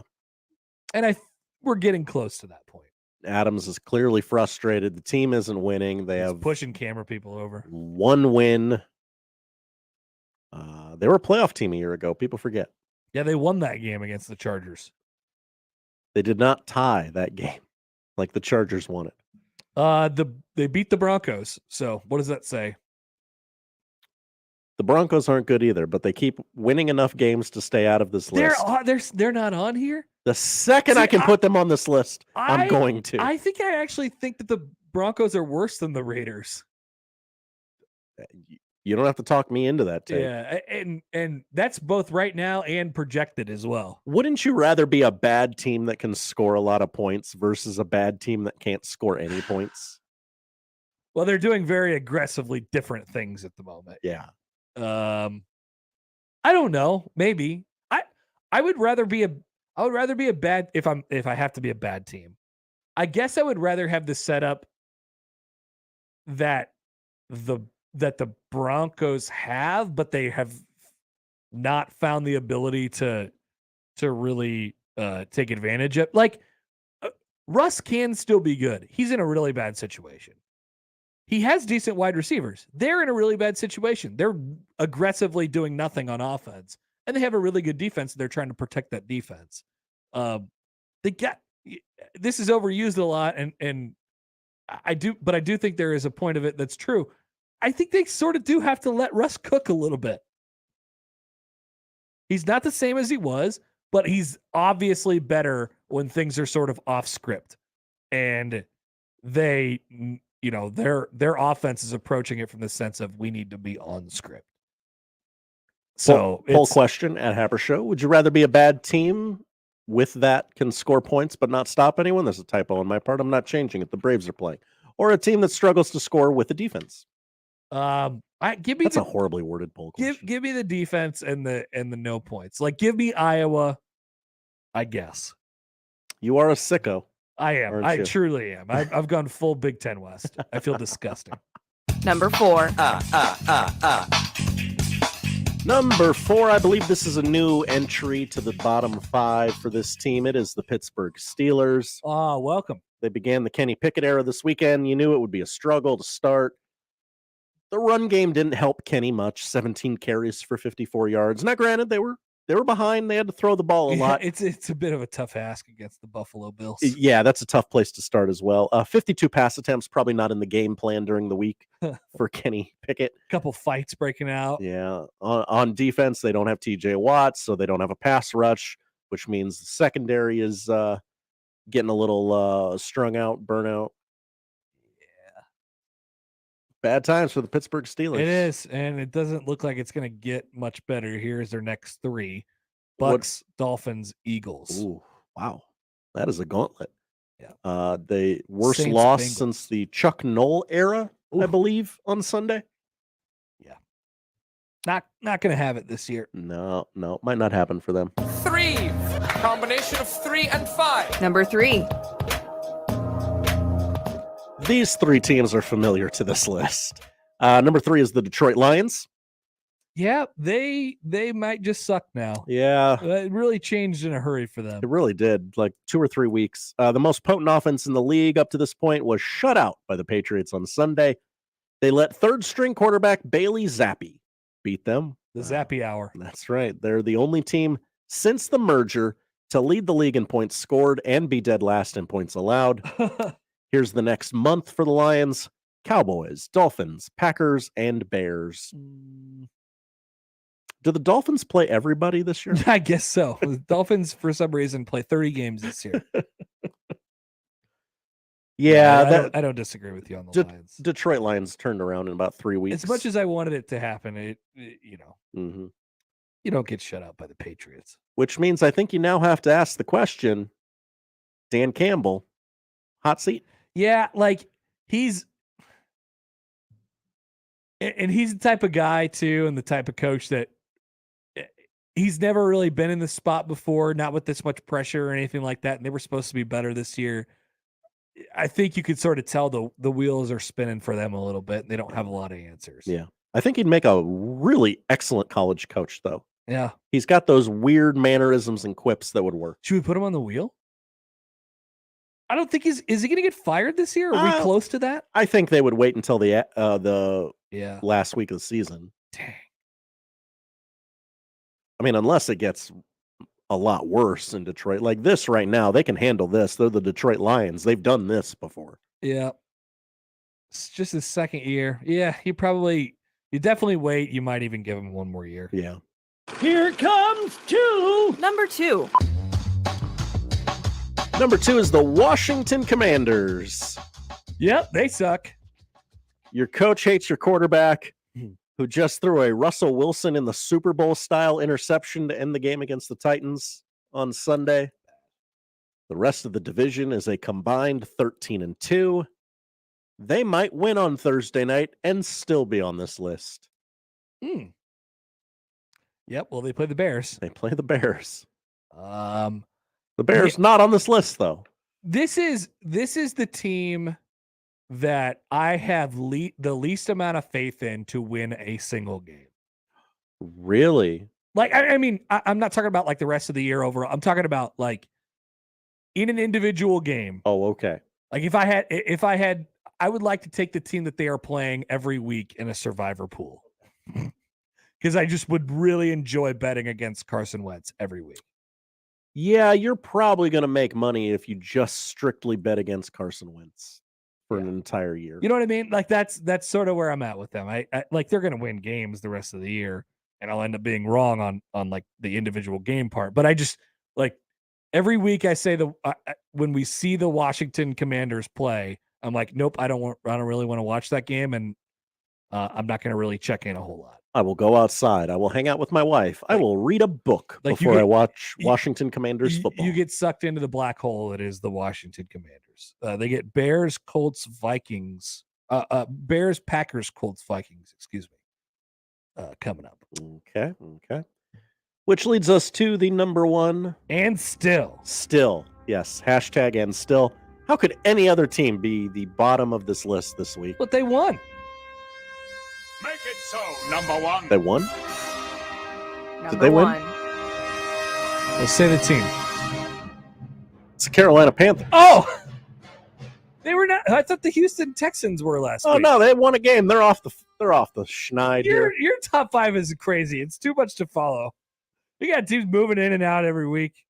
The Bears suck, and they're still not in the top five. Hey, if there was room for them, I'd put them in here. I thought the Houston Texans were going to be the worst team in football. No, it's the Carolina Panthers. They just fired their head coach. Their quarterback, who stunk, is out for the next couple of weeks, and they're going to go with P.J. Walker. Yep. As they head to L.A. to face the Rams. Fun. They don't have a bye week until December. Fun. They've lost 11 of 12.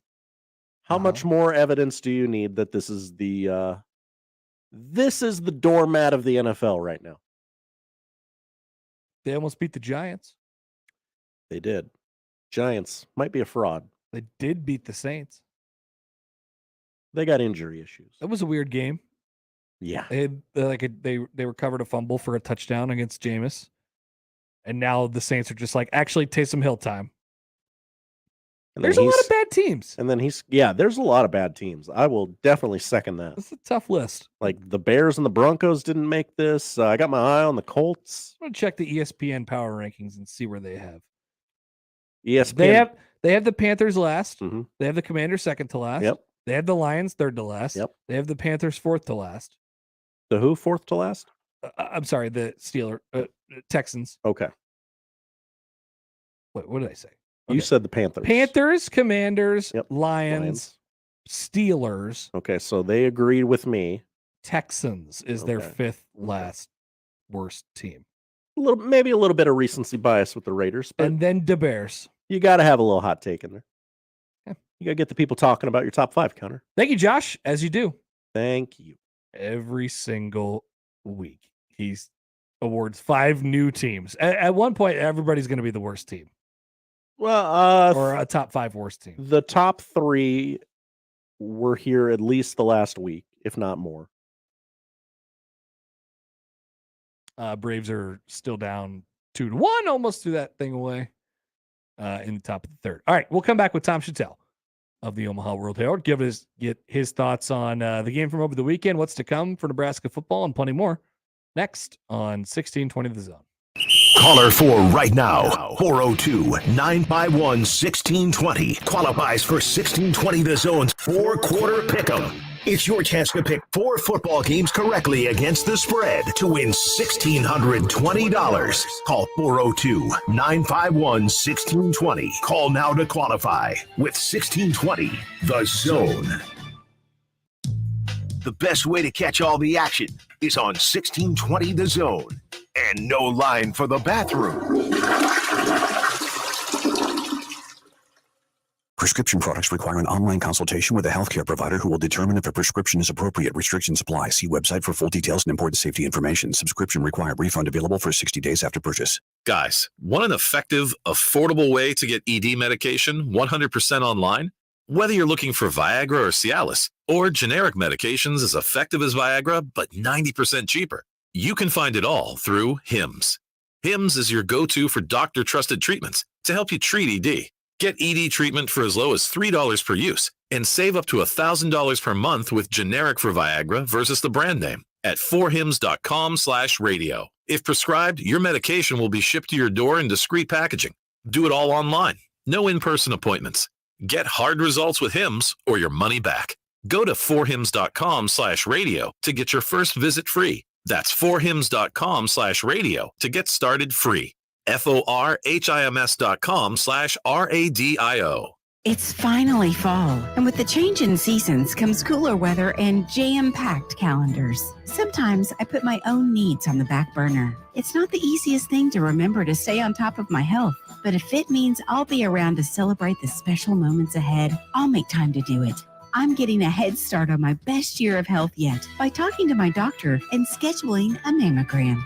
Join Nebraska Medicine on Friday, October 14th from 6:30 to 8:30 a.m. for Break for Breakfast, a drive-through event to reward you for making self-care a priority. You'll get free breast health info, breakfast, and a special giveaway at one of 3 locations: Omaha Home for Boys off 52nd and Ames, Shadow Lake Town Center off 72nd and Highway 370, or Village Point Health Center just south of Dodge near 175th and Burke. That's Friday, October 14th from 6:30 to 8:30 a.m. Visit nebraskamed.com/breakfast for all the drive-through event details. nebraskamed.com/breakfast. Hey everyone, Josh Peterson here for my friends at Rossi Clothiers, celebrating over 30 years. And coming up on Friday, October the 14th and Saturday, October the 15th, Rossi Clothiers welcomes in Schneiders of Salzburg to showcase their 2022 and 2023 men's and ladies outerwear designs. It's going to be a great event with special pricing and more. Had an awesome conversation recently with Charlie. Cannot wait to upgrade my wardrobe. Celebrating over 30 years of timeless, elevated menswear, Rossi Clothiers, Rockbrook Village.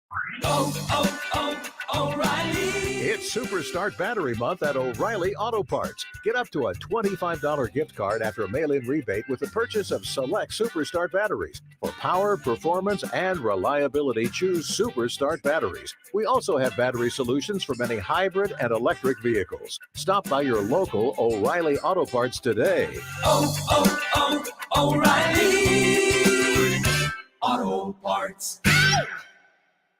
You've got advanced prostate cancer, but you're not waiting around. You want straight talk, the facts about a Govix.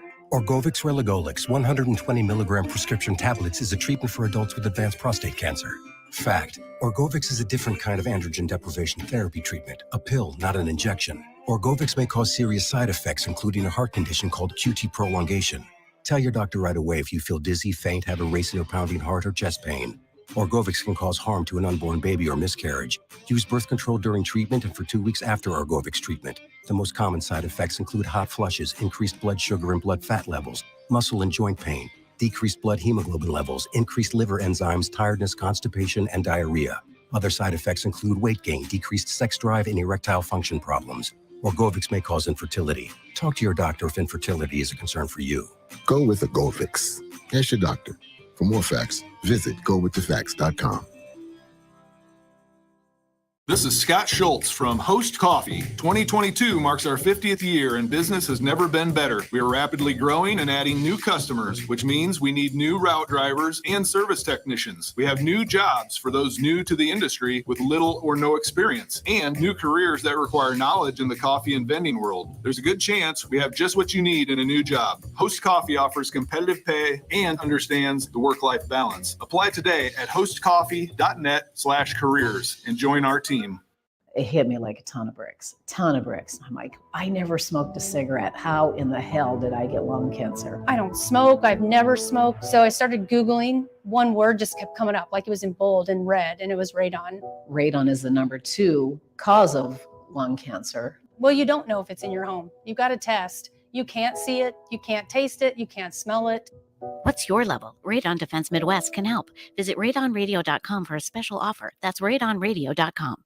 Roxanne Watson is on a mission to have more people sign up as organ, eye, and tissue donors.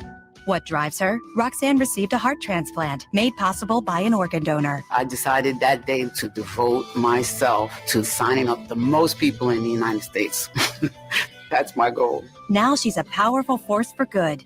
What could you make possible as an organ, eye, and tissue donor? Leave behind the gift of life. Go to organdonor.gov. U.S. Department of Health and Human Services, Health Resources and Services Administration. Shop Woodhouse Place Hyundai and Nissan, 144th and Giles. KOZN, Bellevue, Omaha, Council Bluffs.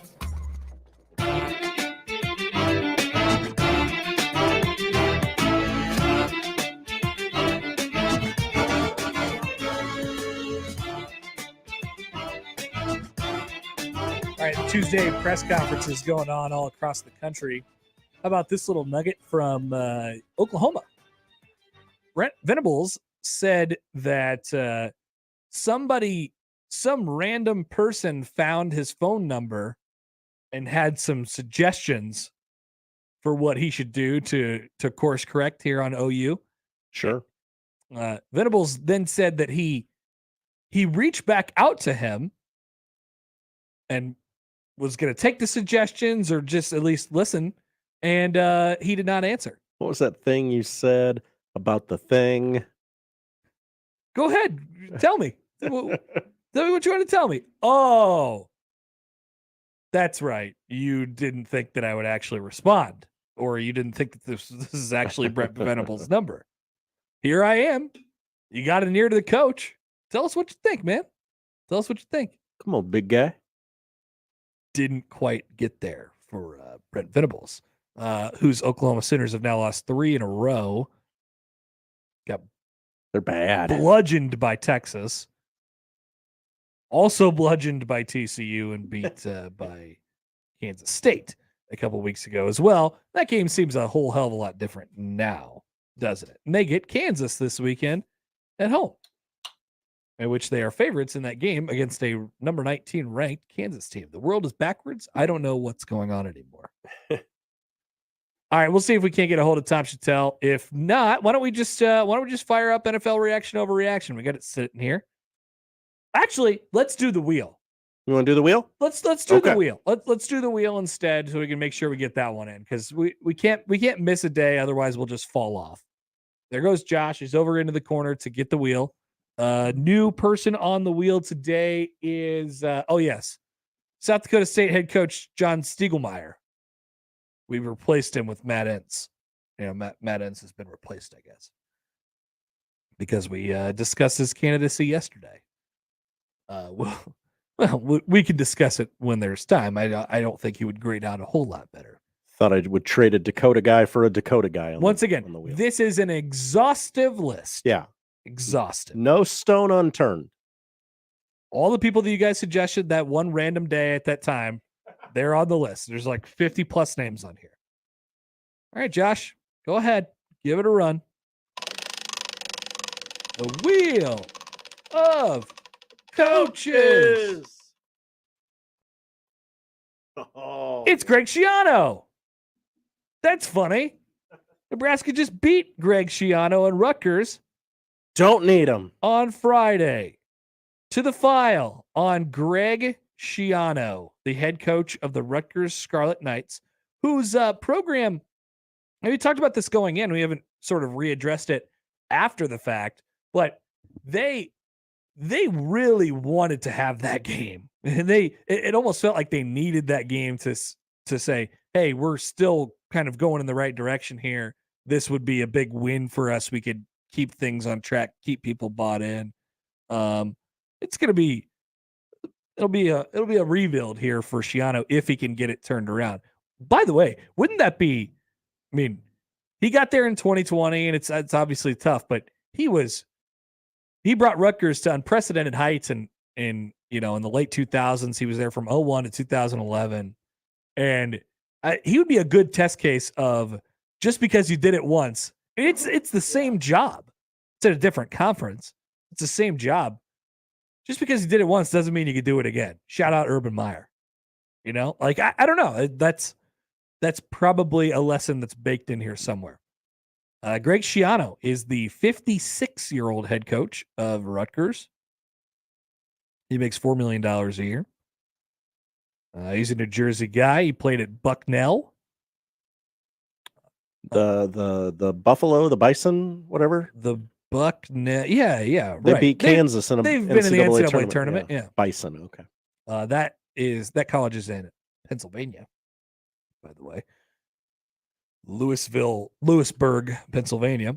Schiano started as a GA at Rutgers in 89. GA at Penn State after that. Coached the defensive backs at Penn State in the mid-90s. Went on to the Bears for a couple of years. And then returned to the college game to be the defensive coordinator at Miami in 1999 and 2000. And then took the head job at Rutgers in 2001, or he was there until 2011 before he took the head coach job of the Tampa Bay Buccaneers. Went on to be the associate head coach and defensive coordinator at Ohio State under Urban Meyer from 2016 to 2018. Was almost hired at Tennessee, but the internet canceled him. Yeah, they did. They revolted, they rebelled, and Tennessee did not get Greg Schiano. They're in a pretty decent spot now. Greg's father-in-law played at Bucknell. Greg's son plays at Bucknell. So he's a Bucknell guy. Yeah. We always have to be worried. Hey, well, if he takes the head job in Nebraska, he might go to Bucknell if it becomes open. Rutgers always has that in the back of their head. It's like, what? That Bucknell job opens We're up. just really hoping that Bucknell doesn't open. Since 2020, he has been at Rutgers. His career head coaching record in college is 79-84. And he was 11-21 in 2 seasons in the NFL. Completely forgot that. 5-2 in bowl games. Coach of the year in 06, basically the national coach of the year in 06. And of course, the Big East coach of the year in 06 as well. This is Greg Schiano, the head coach of Rutgers. To the report card. Gettability.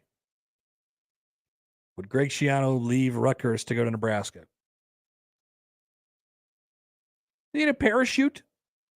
Like when he's a Rutgers guy, he seems pretty committed to this. Rutgers is invested in him. But right, we could do is grade it at this very moment in time. I do think you always sort of wonder about if we ask him, are we going to be under fire just like Tennessee? So there may be a. Oh, I mean, yes. Let's just stay away. Yes. Let's say 2. I just don't think he would go. It's not. It seems like an East Coast guy. It's not anything against Nebraska as a program. It's just he's pretty locked into what he's doing right now. That's the first and primary question. Like, can you actually get the guy, or would you actually go and get the guy? I don't know if Nebraska would, want him. That's probably a question that we don't address enough on the report card. Like, would Nebraska actually want him? We do it in a couple different ways, like with the fan buzz and then the fit with Trev part. But anyway, 2. Fan buzz. Well, I don't know. I think people can sort of convince themselves of this, right? Oh, for sure. Absolutely. He's a good coach. I mean, he's coached under Urban Meyer. He's done some things in the NFL. He's bounced back. He rebuilt Rutgers. Now, he's falling short this time around so far in the Big Ten. It's early. And that's a tough place to win football games. I don't know. I don't think they'd be over the moon. I don't think it would be what happened here. Why couldn't we end up with anybody else? You'd be hiring another Power 5 coach out of your conference. Rutgers is a Power 5 school. People forget. Yes. They're in the Big Ten. This is a 2 as well. Okay. Got you down. Recruiting acumen. How well would he recruit? You'd have a direct tie to the East Coast. Would you want that, though, at a place like Nebraska where you're going to get probably out-recruited by – I mean, from his standpoint, he's probably sick and tired of getting out-recruited by Penn State. That's true. Who sort of just owns the Northeast. So if you go to Nebraska, do you still try and recruit that area and you're still recruiting against Penn State? Does it matter much more if you're at Nebraska compared to Rutgers, to East Coast kids? That's a good question by you. I don't know. It's kind of negligible, right? 3.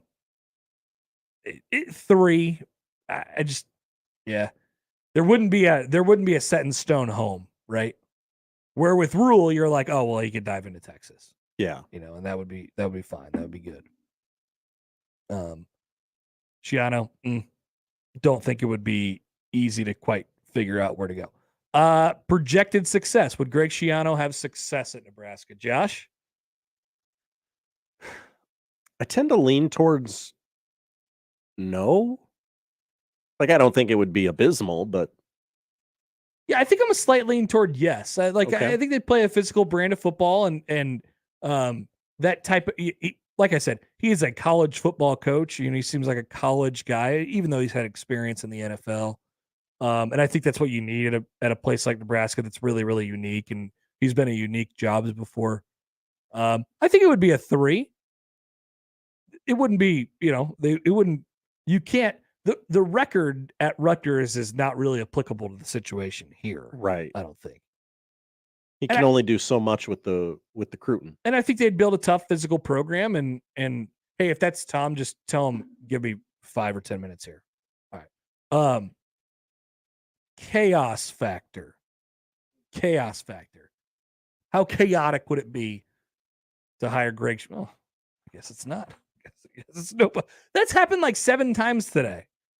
If you're trying to call into here to us at 1620 The Zone, something's going on. This is what will happen. I will pick up the phone and say 1620, and then you say whatever is on your mind, maybe your name, maybe like just the topic sentence, or hello. That's usually how it goes. Yeah. Right now, it doesn't seem to be going that way. We've had like 6 or 7 calls today. No. And all of them except for Allan, the first guy who came on the show and wanted to talk about the royal family. They've all just been blank. Also helps to maybe disconnect from that Bluetooth, just if you want to pull the curtain back a little bit. Are we getting pranked? Maybe. I don't know. Yeah. Did I give you an answer on projected success? I have a 3. Yes. Chaos factor. How chaotic would it be? Not really, because I think he fits. It's a halfway decent fit. Yeah. Maybe not from a regional standpoint, but from a from what you need to be, like building a Midwest football program. He knows you're going to need to boost up those lines. Yeah. It's not horribly chaotic. It's only chaotic in the sense that you're taking the head coach of Rutgers. And there's the whole Tennessee thing that gets, that's going to get thrown in there too. I might have talked myself up to a 3. Would fans revolt on Twitter, or is that just a Tennessee thing? I think you would have the Twitter revolt, but it would be lessened. Like, I don't think they would run him out like they did in Tennessee. Yeah. Can he get a job anywhere else now? Maybe that's a question that we could be asking. I do think that's an interesting question. What would be the reaction if he got a job anywhere else? Just because of that, and it was sort of unwarranted. I would like to see it happen. Oh yeah, just for fun. Not here. Not here. Would scare divisional opponents. I think this would sufficiently scare Kirk Ferentz. Ooh. That's what it's all about, though. Would it scare him into retirement? Maybe. I mean, not just because of this, but he might retire anyway. This is also a 3. I think there would be a lot of questions about it, but ultimately, like I said, he's got a style, he's got a brand, and that it's they're going to block and they're going to tackle well. Rutgers and Nebraska, not all that dissimilar. It's weird when you look at, from the football standpoint, it's not all that dissimilar. From the optics standpoint, obviously completely different. Is Piscataway the Nebraska of the Northeast? People are asking. Poll question? It's important. It's an important question. Salary command. He's making $4 million a year right now. I think Nebraska's prepared to pay more than that. I just think you'd have to pay a lot to get him out of the gig that he's currently in. So because of that reason, it's probably a 3. But I don't think Nebraska will have any problem ponying up if they find if this is the guy that they identify that they want. I think they would have enough money to get there. Obviously, they know what the market is. Trev said they're willing to compete in the market, and I'm going to take him at his word there. Yeah, no, I believe that. Yeah. Awkwardness at opening press conference. Not awkward. Not really awkward. Not really. He's been up and down football at all levels. He could handle this. 2, maybe even 1. Ooh. Let's go 1. I don't think it's that awkward really at all. Readiness for job. It's not Rutgers in the sense that it's bigger. It means more, right?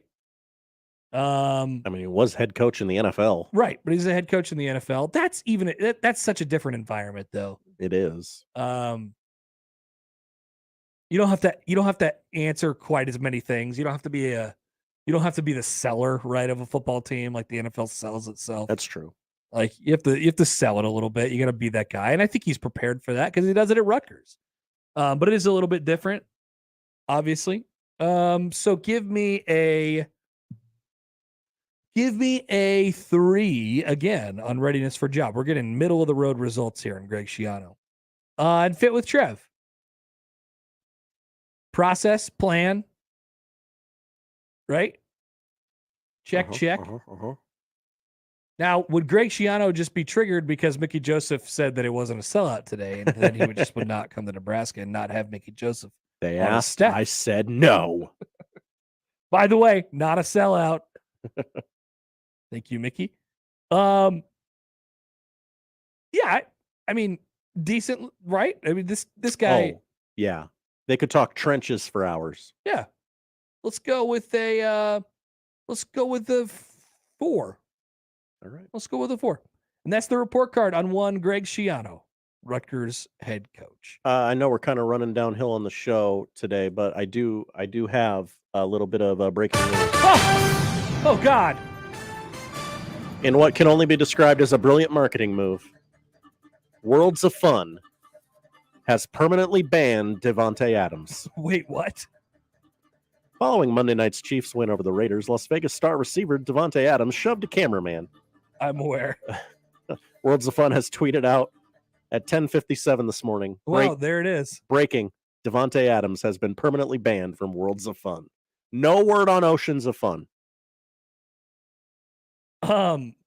Worlds of Fun also is tweeted. Worlds of Fun's in its bag today. Oh, really? Have you gone to Worlds of Fun Twitter? No, I was reading that from Sports Illustrated. At Worlds of Fun.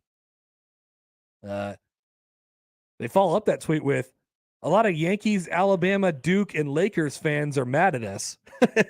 We were tweeting about the Raiders? Pretty good. Pretty good. Silver Dollar City has also tweeted back at Worlds of Fun and did an emoji, like a surprised emoji. And Worlds of Fun said, your turn, hashtag do the right thing. So Worlds of Fun is taking it upon themselves to attempt to ban Devontae Adams from all of our nation's theme parks. Because there are a lot of cameramen at theme parks? I don't know the reason why the theme parks are revolting against Devontae Adams. I can understand why one in Kansas City would. Come on, Trav. Don't need these home run hacks. Come on. Josh is going off track again. I'm sorry. It's okay. We'll be back with more next year in 1620 The Zone. Live from the Host Coffee Studio, this is 1620 The Zone. Sonic has something delicious for you. Hey, announcer guy, that's your cue. With the Sonic 2 for $5 menu, mix and match a quarter-pound double cheeseburger, small jumbo popcorn chicken, or a Fritos chili cheese wrap. Any two for just $5. Well, I don't know about you, but I'm definitely craving that previously mentioned thing. The Sonic 2 for $5 menu. Sonic. Exclusions apply. Limited time only at participating Sonic drive-ins. Fritos is a trademark of Frito-Lay North America Incorporated. Copyright 2022. Email unsportsmanlike conduct on the Equitable Bank Zone inbox with whatever is on your mind, from your hot takes to what you think is one. The Zone inbox is brought to you by Equitable Bank. We take banking personally. We want to hear from you on the Equitable Bank Zone inbox. Creighton Sports Update. Creighton Volleyball hosts the Marquette Golden Eagles this Friday in a top 25 matchup. First serve is set for 6:30 p.m. at DJ Sokol Arena. Limited tickets are still available online at gocreighton.com/tickets. That's Creighton versus Marquette this Friday at 6:30 p.m. And that's your Creighton Sports Update. 1620 The Zone proudly supports Creighton Athletics. Hi guys, it's Andrew with Brookside Medical Clinic. Is erectile dysfunction damaging your relationship? Are you sick of the pill and all the side effects? Well, welcome to the future. We have a major medical breakthrough. Brookside Medical Clinic uses the most advanced form of wave therapy. Backed by 60 clinical studies, our technology uses pressure waves to repair and open up blood vessels. We've helped countless men get rid of their ED. But what is the true end result? Their relationship, even their lives, improve drastically. If you're ready to regain your love life, call us right now, and not only will the assessment and ultrasound be free, We'll also give you a gift that produces immediate results in the bedroom. It almost never fails. This is worth $550, and it's free to callers right now. 402-671-7777. That's 402-671-7777. Put a stop to your erectile dysfunction and experience what I call the happiness ripple effect. Call Brookside Medical Clinic now. 402-671-7777. Rotella's Italian Breads and Bakery. Tradition and quality at its finest. Over 100 years serving the community with high-quality products. Make sure you have all of your hot dog buns, hamburger buns, brat buns, and breads galore for your tailgating parties and everyday needs. Stop into our bakery on 108th and Harrison or find us at your nearest grocery store. Rotella's Italian Bread. Over 100 years of tradition.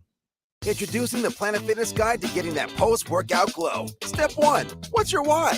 More epic energy, better sleep, blow off steam? Step 2, join Planet Fitness for $1 down, $10 a month, cancel anytime, and get moving. Go cardio crazy in our clean and spacious clubs, or get down with some dumbbells and strength equipment. Step 3, bask in that post-workout glow. Join Planet Fitness today for $1 down, $10 a month, cancel anytime. Deal ends Friday, October 14th. It's glow time. See club for details. J-Tech Construction, the official exterior experts of the Huskers, offers exterior solutions that help you protect your number one investment. Whether it's roofing and siding or windows and doors, they're committed to excellence, quality, and outstanding customer service in every step of the process. When it's time to protect the exterior of your home, your choice is simple. Turn to who the Huskers turn to, J-Tech Construction. Check them out online and schedule a free estimate today. J-Tech Construction, the official exterior experts of the Huskers. With football season well underway, now is the perfect time to download FanDuel, America's #1 sports book.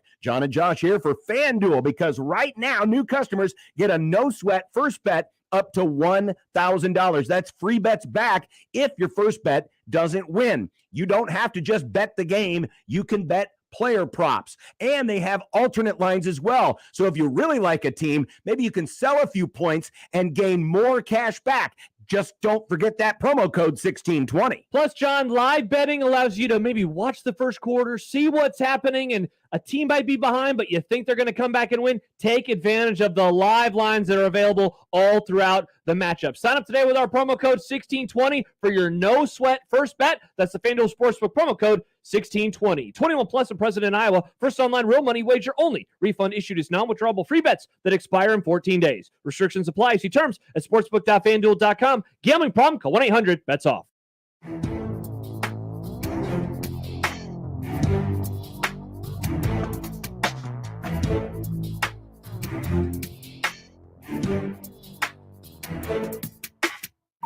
All right, time for NFL reaction, overreaction. We're doing it. Josh is already overreacting to the Braves leaving the bases loaded twice. Twice in 3 innings. Actually, I wouldn't say that. You're not overreacting. That's not an overreaction. That's not good. That's a big deal. You don't want to do that. Especially with an offense like Atlanta's that is known for scoring runs. Yeah, you're going to need some runs. Especially when you're down 3 runs, you're going to need runs. It's only the fourth. It's only the fourth. A lot of time left. Every pitch matters. That's right. All right, Josh, let's do it. NFL reaction, overreaction from week number 5. Oh, no, I closed my deal. Okay. It's okay. I could ask the first one. We'll pull it back up. No, it'll pop right up. Okay. Take 1. I am once again asking if the New York Giants are for real. Is it time? Is it time to say, yes, the New York Giants are here and they are real? They're 4-1. Their only loss was by a touchdown to the Dallas Cowboys. They've beaten the following teams: the Titans, the Panthers, the Bears, and now the Packers, which, Packers are fraudulent. Okay, this probably says a little bit about them, that's for sure. But Saquon Barkley is here. Oh, they're trying to make Daniel Jones not matter. Doing a bad job at it, though. Okay, so they're going to have a very good record at the end of the season. Yeah, their schedule's not that hard. It is trash. Baltimore, Jacksonville, Seattle, Houston, Detroit, Dallas, Washington, Philly, Washington, Minnesota, Indy, Philly. Yeah, I mean, for as good as the NFC East now seems to be, the Giants are a part of it, so they don't have to play themselves. And they still have to play the football team, the Washington Commanders, twice. I mean, they're going to have at least 6 more wins. At the very least. This is going to be like a 10-win team. Yeah. Now, they might be And one of it's those. a playoff team. So Yeah, they might make the playoffs and then not win a single game. So if you want to say, okay, they're a fake playoff team, then fine. But they're a playoff team, so that's real to me. Yeah, they are a playoff team.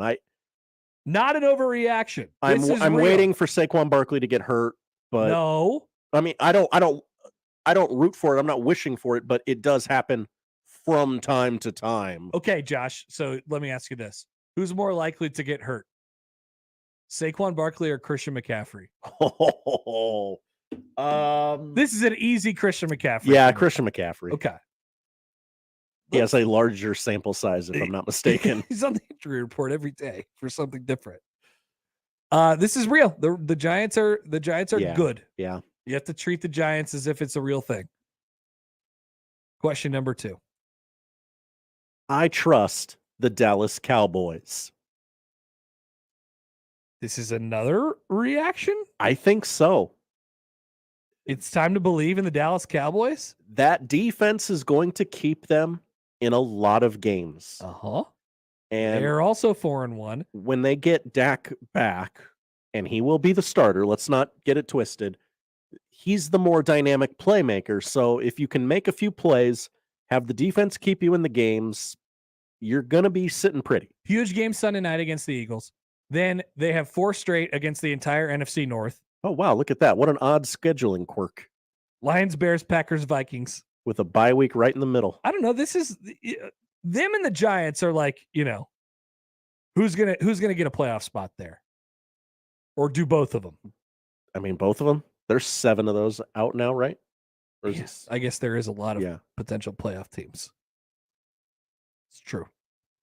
I don't know. But yeah, I sort of trust them to do their thing. They're keeping things down on the offensive side of the ball, but on the defense, they're sort of rolling right now. By the way, it's way too early to look at the playoff picture.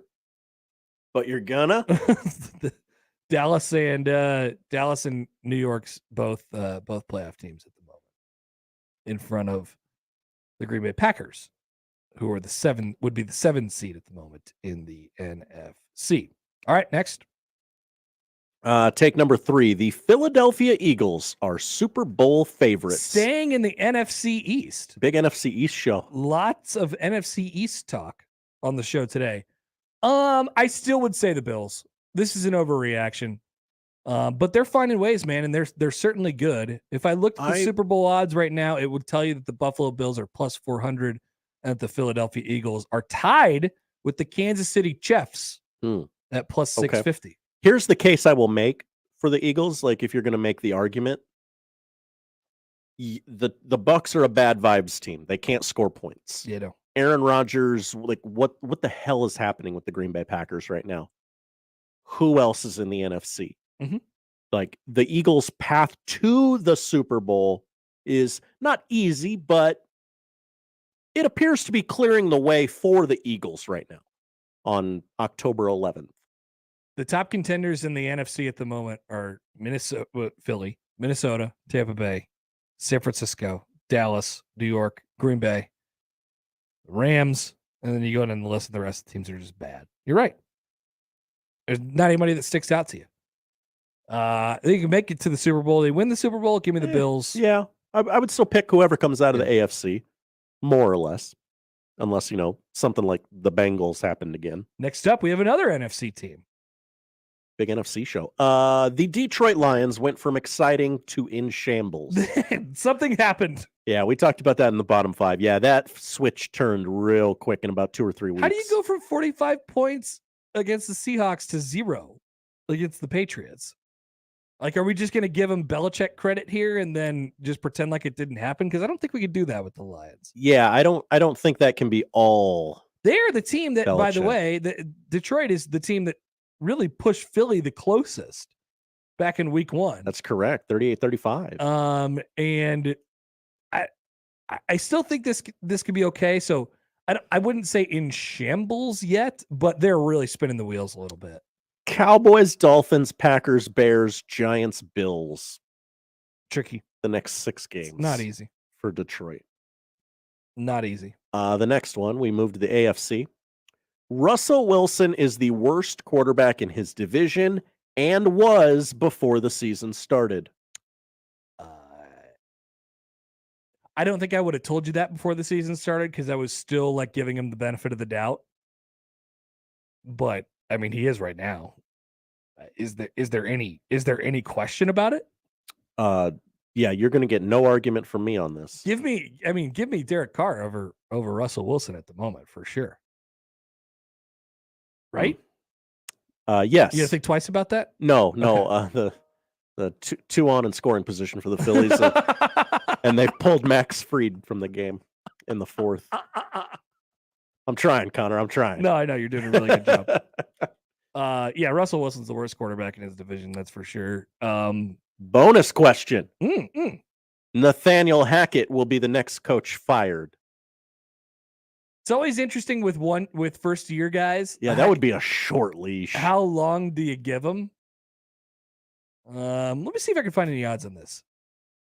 I mean, I guess let me see the league as a whole here. Who would even I don't even know whose seat is hot right now. So via Sportsline, Nathaniel Hackett is the favorite to be the next head coach fired. Really? At plus 200. I mean, he's coached 5 games. Well, is he good? No, I think I can pretty definitively say he is not good, but I'm really get a little more. There's a whole bunch of first, okay, so here's the list they put out: Nathaniel Hackett, Cliff Kingsbury, Ron Rivera, Frank Reich, Pete Carroll. Don't think so. No. Tomlin, no way. Not a chance. McDaniels. No. That could be a Raiders move. Unless it comes out that he mishandled Tua in some way, shape, or form. They might make him the fall guy. Not Mike McDaniel. Josh McDaniels. Oh, the Raiders guy. Yes. Oh, he sucks. Yeah. Sorry, get my McDaniels mixed up. Yeah. The other. Yeah, that's true. On Mike McD, Josh McD. I could see that could be a Raiders move. Mm-hmm. You fire a coach 1 year in, less than 1 year in. Maybe Zach Taylor's the fall guy for the Bengals. Ooh, that's a good one. Regressing to the mean. That's a good one. I mean, I don't see. I mean, maybe Aaron Rodgers doesn't like LaFleur. Rodgers. I mean, it doesn't look like McCarthy's seat is as hot as it was when the season started. Nah, yeah. It might be Nathaniel Hackett. Yeah. Okay, final one. Better week 6 game, Chiefs Bills or Cowboys Eagles? It's Chiefs Bills, but I want to say it's Cowboys Eagles. I like the Cowboys Eagles game. I think the stakes are higher on Sunday night between the Cowboys and Eagles. However, the more entertaining game to watch will be Chiefs Bills because they're going to score 80 points. Mm-hmm. And but if you're like a sicko, yeah, if you're like me, you might see less points. If you like defense, if you like punts, Sunday, both games are going to be good. But Sicko Nation, stand up. Mm-hmm. Sunday night, it's your time. Also, the Romo factor. Romo is the Chiefs Bills. Oh, I don't know. He's going to be so jacked. I'm trying to talk to be insufferable. All right. That is NFL reaction overreaction. We'll be back with more next year on 1620 The Zone. Previously on Unsportsmanlike Conduct. You got to be careful not to make this a popularity contest. Yeah. Sometimes you just got to go out and make a good hire because it's a good hire, not because it's going to give people a warm and fuzzy. You want people to get a warm and fuzzy because of the performance that person does. And it's a fallacy to think that every coaching search ends with a highly popular candidate. Unsportsmanlike Conduct with John Bishop and Josh Peterson. Weekdays 2 to 6 on 1620 The Zone. Your Omaha area forecast presented by Bellevue Berry and Pumpkin Ranch from the KETV Newswatch 7 Weather Center on 1620 The Zone. It will remain mild and blustery throughout your Tuesday afternoon as temperatures approach the mid to lower 80s. In Omaha, I'm tracking a high temperature of 85 degrees. Wind speeds could gust as high as 35 miles per hour. By tonight, we're going to be tracking our next inbound front that could spark out a small chance of showers and thunderstorms, primarily after 10 o'clock. We clear out by daybreak Wednesday with temperatures cooling into the upper 40s. I'm meteorologist Anthony Copeland for KETV News Watch 7. The Madness Haunted House will terrify you to your very soul. Come, your pants all over the 2 acres of fear at Pioneer Trail Orchard. Screaming for 30 minutes or until you can scream no more. Follow us on TikTok and Instagram. FearTheMad.com. You know those buddies who magically become medical professionals when you're not at the top of your game? The ones who say, come on, muscle through it, but then also say, hey, you should probably see my specialist. Or surgery or pain meds. It's almost always false, and false. Athletico's physical therapists, the same therapists who work with professional athletes, can tackle those little aches and pains from the start, before they become big ones. So next time, don't believe everything you hear. Instead, start with Athletico. Schedule your free assessment at athletico.com.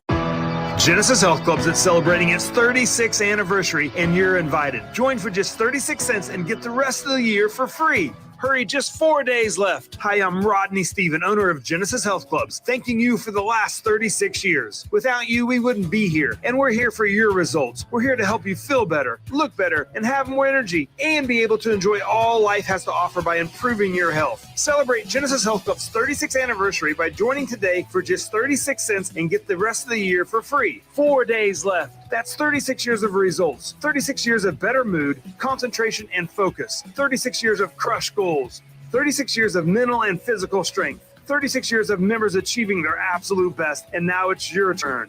So get fit, have fun, and celebrate 36 years with us. Join Genesis Health Clubs for just 36 cents and the rest of the year for free. Hurry, just 4 days left. Find your fitness home at genesishealthclubs.com. Rotella's Italian Breads and Bakery. Tradition and quality at its finest. Over 100 years serving the community with high quality products. Make sure you have all of your hot dog buns, hamburger buns, brat buns, and breads galore for your tailgating parties and everyday needs. Stop into our bakery on 108th and Harrison or find us at your nearest grocery store. Rotella's Italian Bread. Over 100 years of tradition. Hi, guys. It's Andrew with Brookside Medical Clinic. Is erectile dysfunction damaging your relationship? Are you sick of the pill and all the side effects? Well, welcome to the future. We have a major medical breakthrough. Brookside Medical Clinic uses the most advanced form of wave therapy. Backed by 60 clinical studies, our technology uses pressure waves to repair and open up blood vessels. We've helped countless men get rid of their ED. But what is the true end result? Their relationship, even their lives, improve drastically. If you're ready to regain your love life, call us right now, and not only will the assessment and ultrasound be free, we'll also give you a gift that produces immediate results in the bedroom. It almost never fails. This is worth $550, and it's free to callers right now.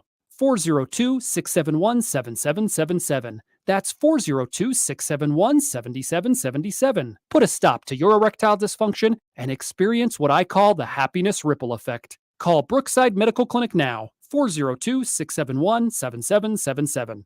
What makes 42 Degrees the source for Kratom, CBD, Delta, and more that might help you with sore muscles, joints, and other ailments? Stop by any location, talk to our staff, and see what we can do for you. By your mom's house.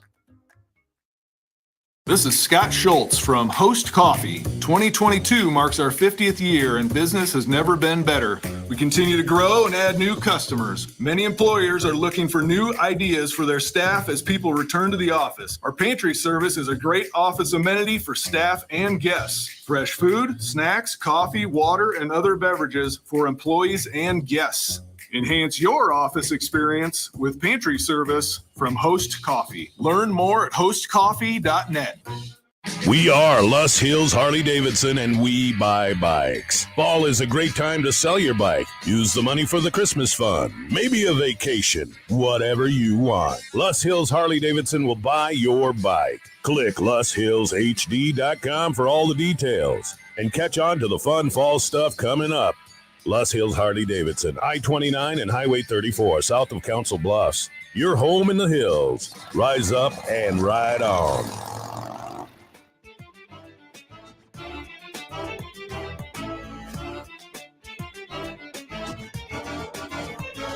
Uh-oh, Josh. 6-1. Phillies. Not happy. So when you get off to a bad start in game one of a 5-game series, that's not good. That's bad vibes. It's a short series. You can't fall behind like that. No, you can't. They're gonna need a comeback here. Otherwise, looks like it's going to be one of those days where you're going to use a lot of arms. So you need someone to throw a gem for you tomorrow. Or you're going to have Jesse Chavez just throw 100 pitches in relief today. Nick Castellanos 3 for 3, 3 ribs. Is something going on in the rest of the world that we need to know about that's happening? No, he has not hit a homer. Okay, that's all.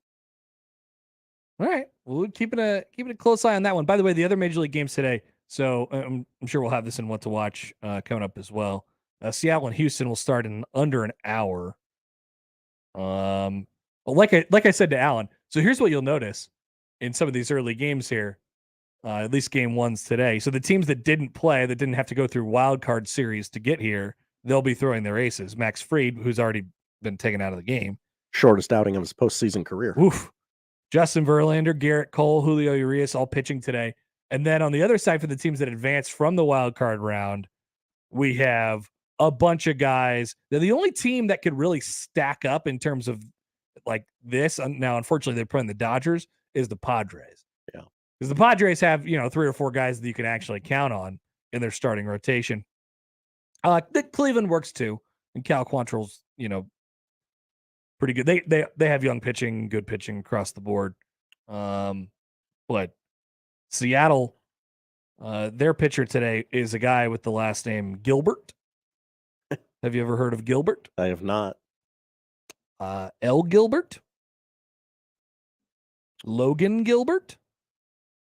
Who was left off the Astros roster? Because we were sort of wondering that as an illness is going through. Yeah, there was a lot of roster change. By the way, Logan Gilbert has had a great year. He's 13-6 with a 3.20 ERA. He's like a top 25 pitcher. So I'm just not paying attention to the Mariners enough, I guess. Sorry.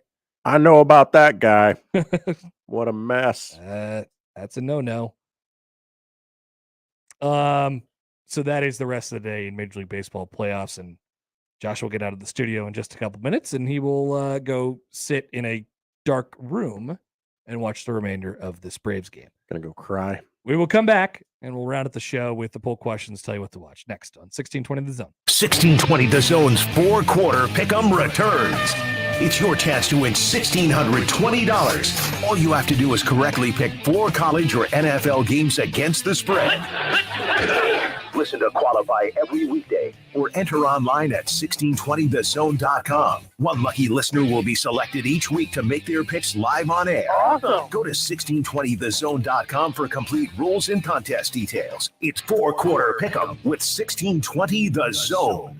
Hey everyone, Josh Peterson here from my friends at Rossi Clothiers, celebrating over 30 years. And coming up on Friday, October the 14th and Saturday, October the 15th, Rossi Clothiers welcomes in Schneiders of Salzburg to showcase their 2022 and 2023 men's and ladies outerwear design. It's going to be a great event with special pricing and more. Had an awesome conversation recently with Charlie. Cannot wait to upgrade my wardrobe. Celebrating over 30 years of timeless, elevated menswear, Rossi Clothiers, Rockbrook Village. If COVID taught us anything, it's that local matters. Local shops, local restaurants, even locally brewed beers. October is Drink Local Month. So the Nebraska Craft Brewers Guild is challenging beer, seltzer, and cider drinkers like you to put your palate through its paces and drink local brews. Because seriously, Nebraska is really on the cutting edge when it comes to brewers who think outside the box. And besides, you really want to be drinking what they drink over in Iowa? Didn't think so. Click drinklocalnebraska.com. Maybe it's time to kiss your small group health insurance goodbye. More and more small businesses are dumping their expensive group health insurance plans for new plans on the marketplace, thus creating savings for the business and employees. Hi, I'm Mark Schlange, owner of Marketplace Nebraska, and I can help. We are experts in helping you save money on the marketplace. I recently helped a small business save over $60,000 in premiums. Don't wait. Give me a call today. Visit marketplacenebraska.com. That's marketplacenebraska.com. If taking care of your parents' final affairs has taught you anything, it's that you don't want your kids to have to do it for you. Write this number down, 402-397-5880. That's the number to the law office of Christian R. Blanc. Chris Blanc can walk you through the creation of your own estate plans that include power of medical attorney, living will, joint living trust, and more. Your initial consultation is always free. Call the law office of Christian Art Blanc at 402-397-5880. My doctor told me my blood pressure is borderline. I figured I could worry about it or do something about it. So I took control with Garlic Healthy Blood Pressure Formula. It works safely and naturally to help maintain healthy blood pressure with a custom blend of garlic, vitamins, and minerals. And it's odor-free. I'm taking charge with Garlic Healthy Blood Pressure Formula. These statements have not been evaluated by the FDA. This product is not intended to diagnose, treat, cure, or prevent any disease. The term natural references only the garlic in the product. Use as directed. It's time to get your week 6 started off with a Thursday night same-game parlay on the FanDuel Sportsbook, America's #1 sportsbook. John and Josh here for FanDuel. And, you can get free bets back if your Thursday night same-game parlay does not hit. So, for example, let's say you like the Bears and Justin Fields to go over on rushing yards, but Washington wins and Justin Fields gets sacked 20 times. Well, you can get that money back using the no-sweat same-game parlay available from FanDuel. John, I love games like this because you can just bet on turnovers happening. Give me a Carson Wentz anytime interception, a Justin Fields anytime interception, and you can make some money. Download the FanDuel Sportsbook app today and sign up with our promo code 1620. That's the FanDuel Sportsbook promo code 1620. 21 plus and present in Iowa. 3+ legs. Minimum $1 bet required. Refund issued as non-withdrawable free bets that expire 7 days after receipt. Max free bet $5. Restrictions do apply. See terms at sportsbook.fanduel.com. Gambling problem? Call 1-800-BETS-OFF. West Omaha, you're in for a treat. Cops is now open at 180th and Center. Famous for their pizza and wings, but with their new location comes an extensive new menu that includes salmon, certified Angus beef fillets, ribeyes, New York strips, several pasta dishes, salads, and an extensive variety of shareable appetizers. Dine in, carry out, or delivery. Now open at Shadow Lake Town Center and 180th and Center. Click copspizza.com to see the menu. Pizza, steaks, pasta, salads, and so much more.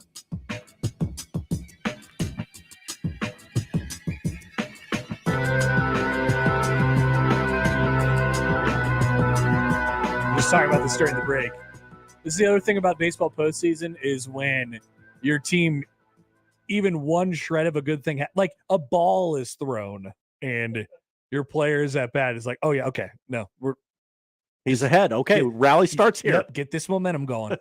Okay, 2-0. Oh my God, base hit, and then it starts. Hey, look, that was a real thing for my 2 experiences ever watching my baseball team in the playoffs. They just racked up a whole bunch of hits in a row. That was almost a disastrous play. Okay, they got an out of it. All right, poll questions as we finish things out today. At Happer Show, were you a big Timmy Chang guy? Yes, I don't know anybody who wasn't. Whoa! Yeah. What? Right? What happened? A shocking result on the polls. 60% say no. They were not big Timmy Chang guys? Bad poll, audience. Bad poll. What happened? Should Alabama play a game in Uzbekistan? They play a game in Minneapolis, but not Uzbekistan. Weird. People are asking what's going on with Alabama football. Yes, they should. 73% say yes.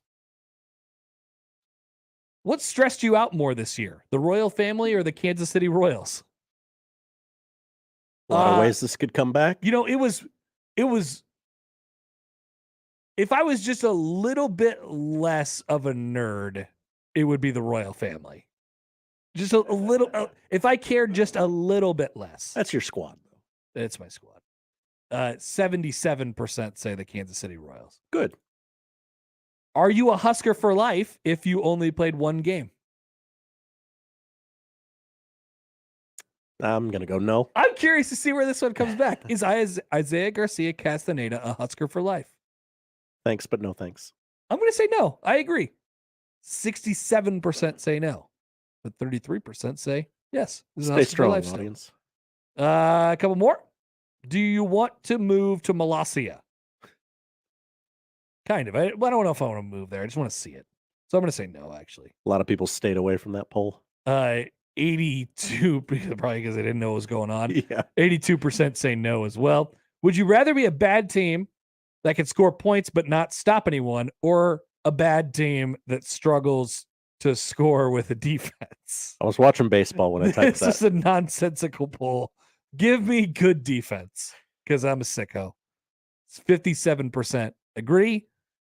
And finally, is Piscataway the Nebraska of the Northeast? Sure. 73% say no. Thanks for throwing me that bone there. It is not. Josh, what are we watching tonight? We are watching baseball as the Braves continue. They're going to mount the comeback after I get out of this room. This room is bad vibes. Cursed. It's. I can't watch a game in here, so I got to get out of here. ALDS Game 1 kicks off in about 2:30. Yes, I understand that baseball games don't kick off. TBS, Houston won the regular season series 12-7. You get Guardians Yankees 6:30 on TBS. I need the Mariners like I need air. Yeah. We need the Astros to go down. Yeah. Yankees won the season series between them and Cleveland 5-1. Bob Costas doing the entire Guardians Yankees series. Wow. First playoff series for him in full since 2000. Whoa. Yeah.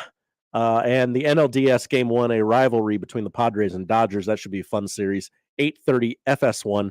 Dodgers won 14 times against the Padres this year. Yeah, it was pretty dominant. Connor, did you know the NHL had started? Really? I mean, regular season games? Yes, it had started. I didn't. I thought they were playing in the preseason. Nope, not anymore. Regular season has started. It started over the weekend. Let's go Avs. They got their rings today. I saw them on Twitter. They're pretty shiny, not gaudy like the Rams. They had videos in the box. Oh, cool. There was okay. a video in the box. Lightning Rangers 6:30 on ESPN tonight, and the nightcap is the Golden Knights versus the Kings at 9:00. Hockey time. And I will leave you with this: 8 p.m. on HBO tonight. 38 at the Garden.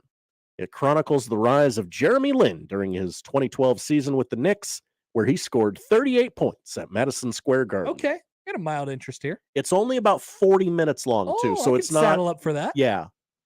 Unfortunately, there's baseball. Well, yeah, I'm not watching it today. But thank you, Josh. Thank you. That's what we're watching tonight, and that's the show. If you miss anything, you can find it at 1620thezone.com. Josh is off to his hole to watch baseball, and I will stay for the crossover, which is next. Live from the Host Coffee Studio, this is 1620 The Zone.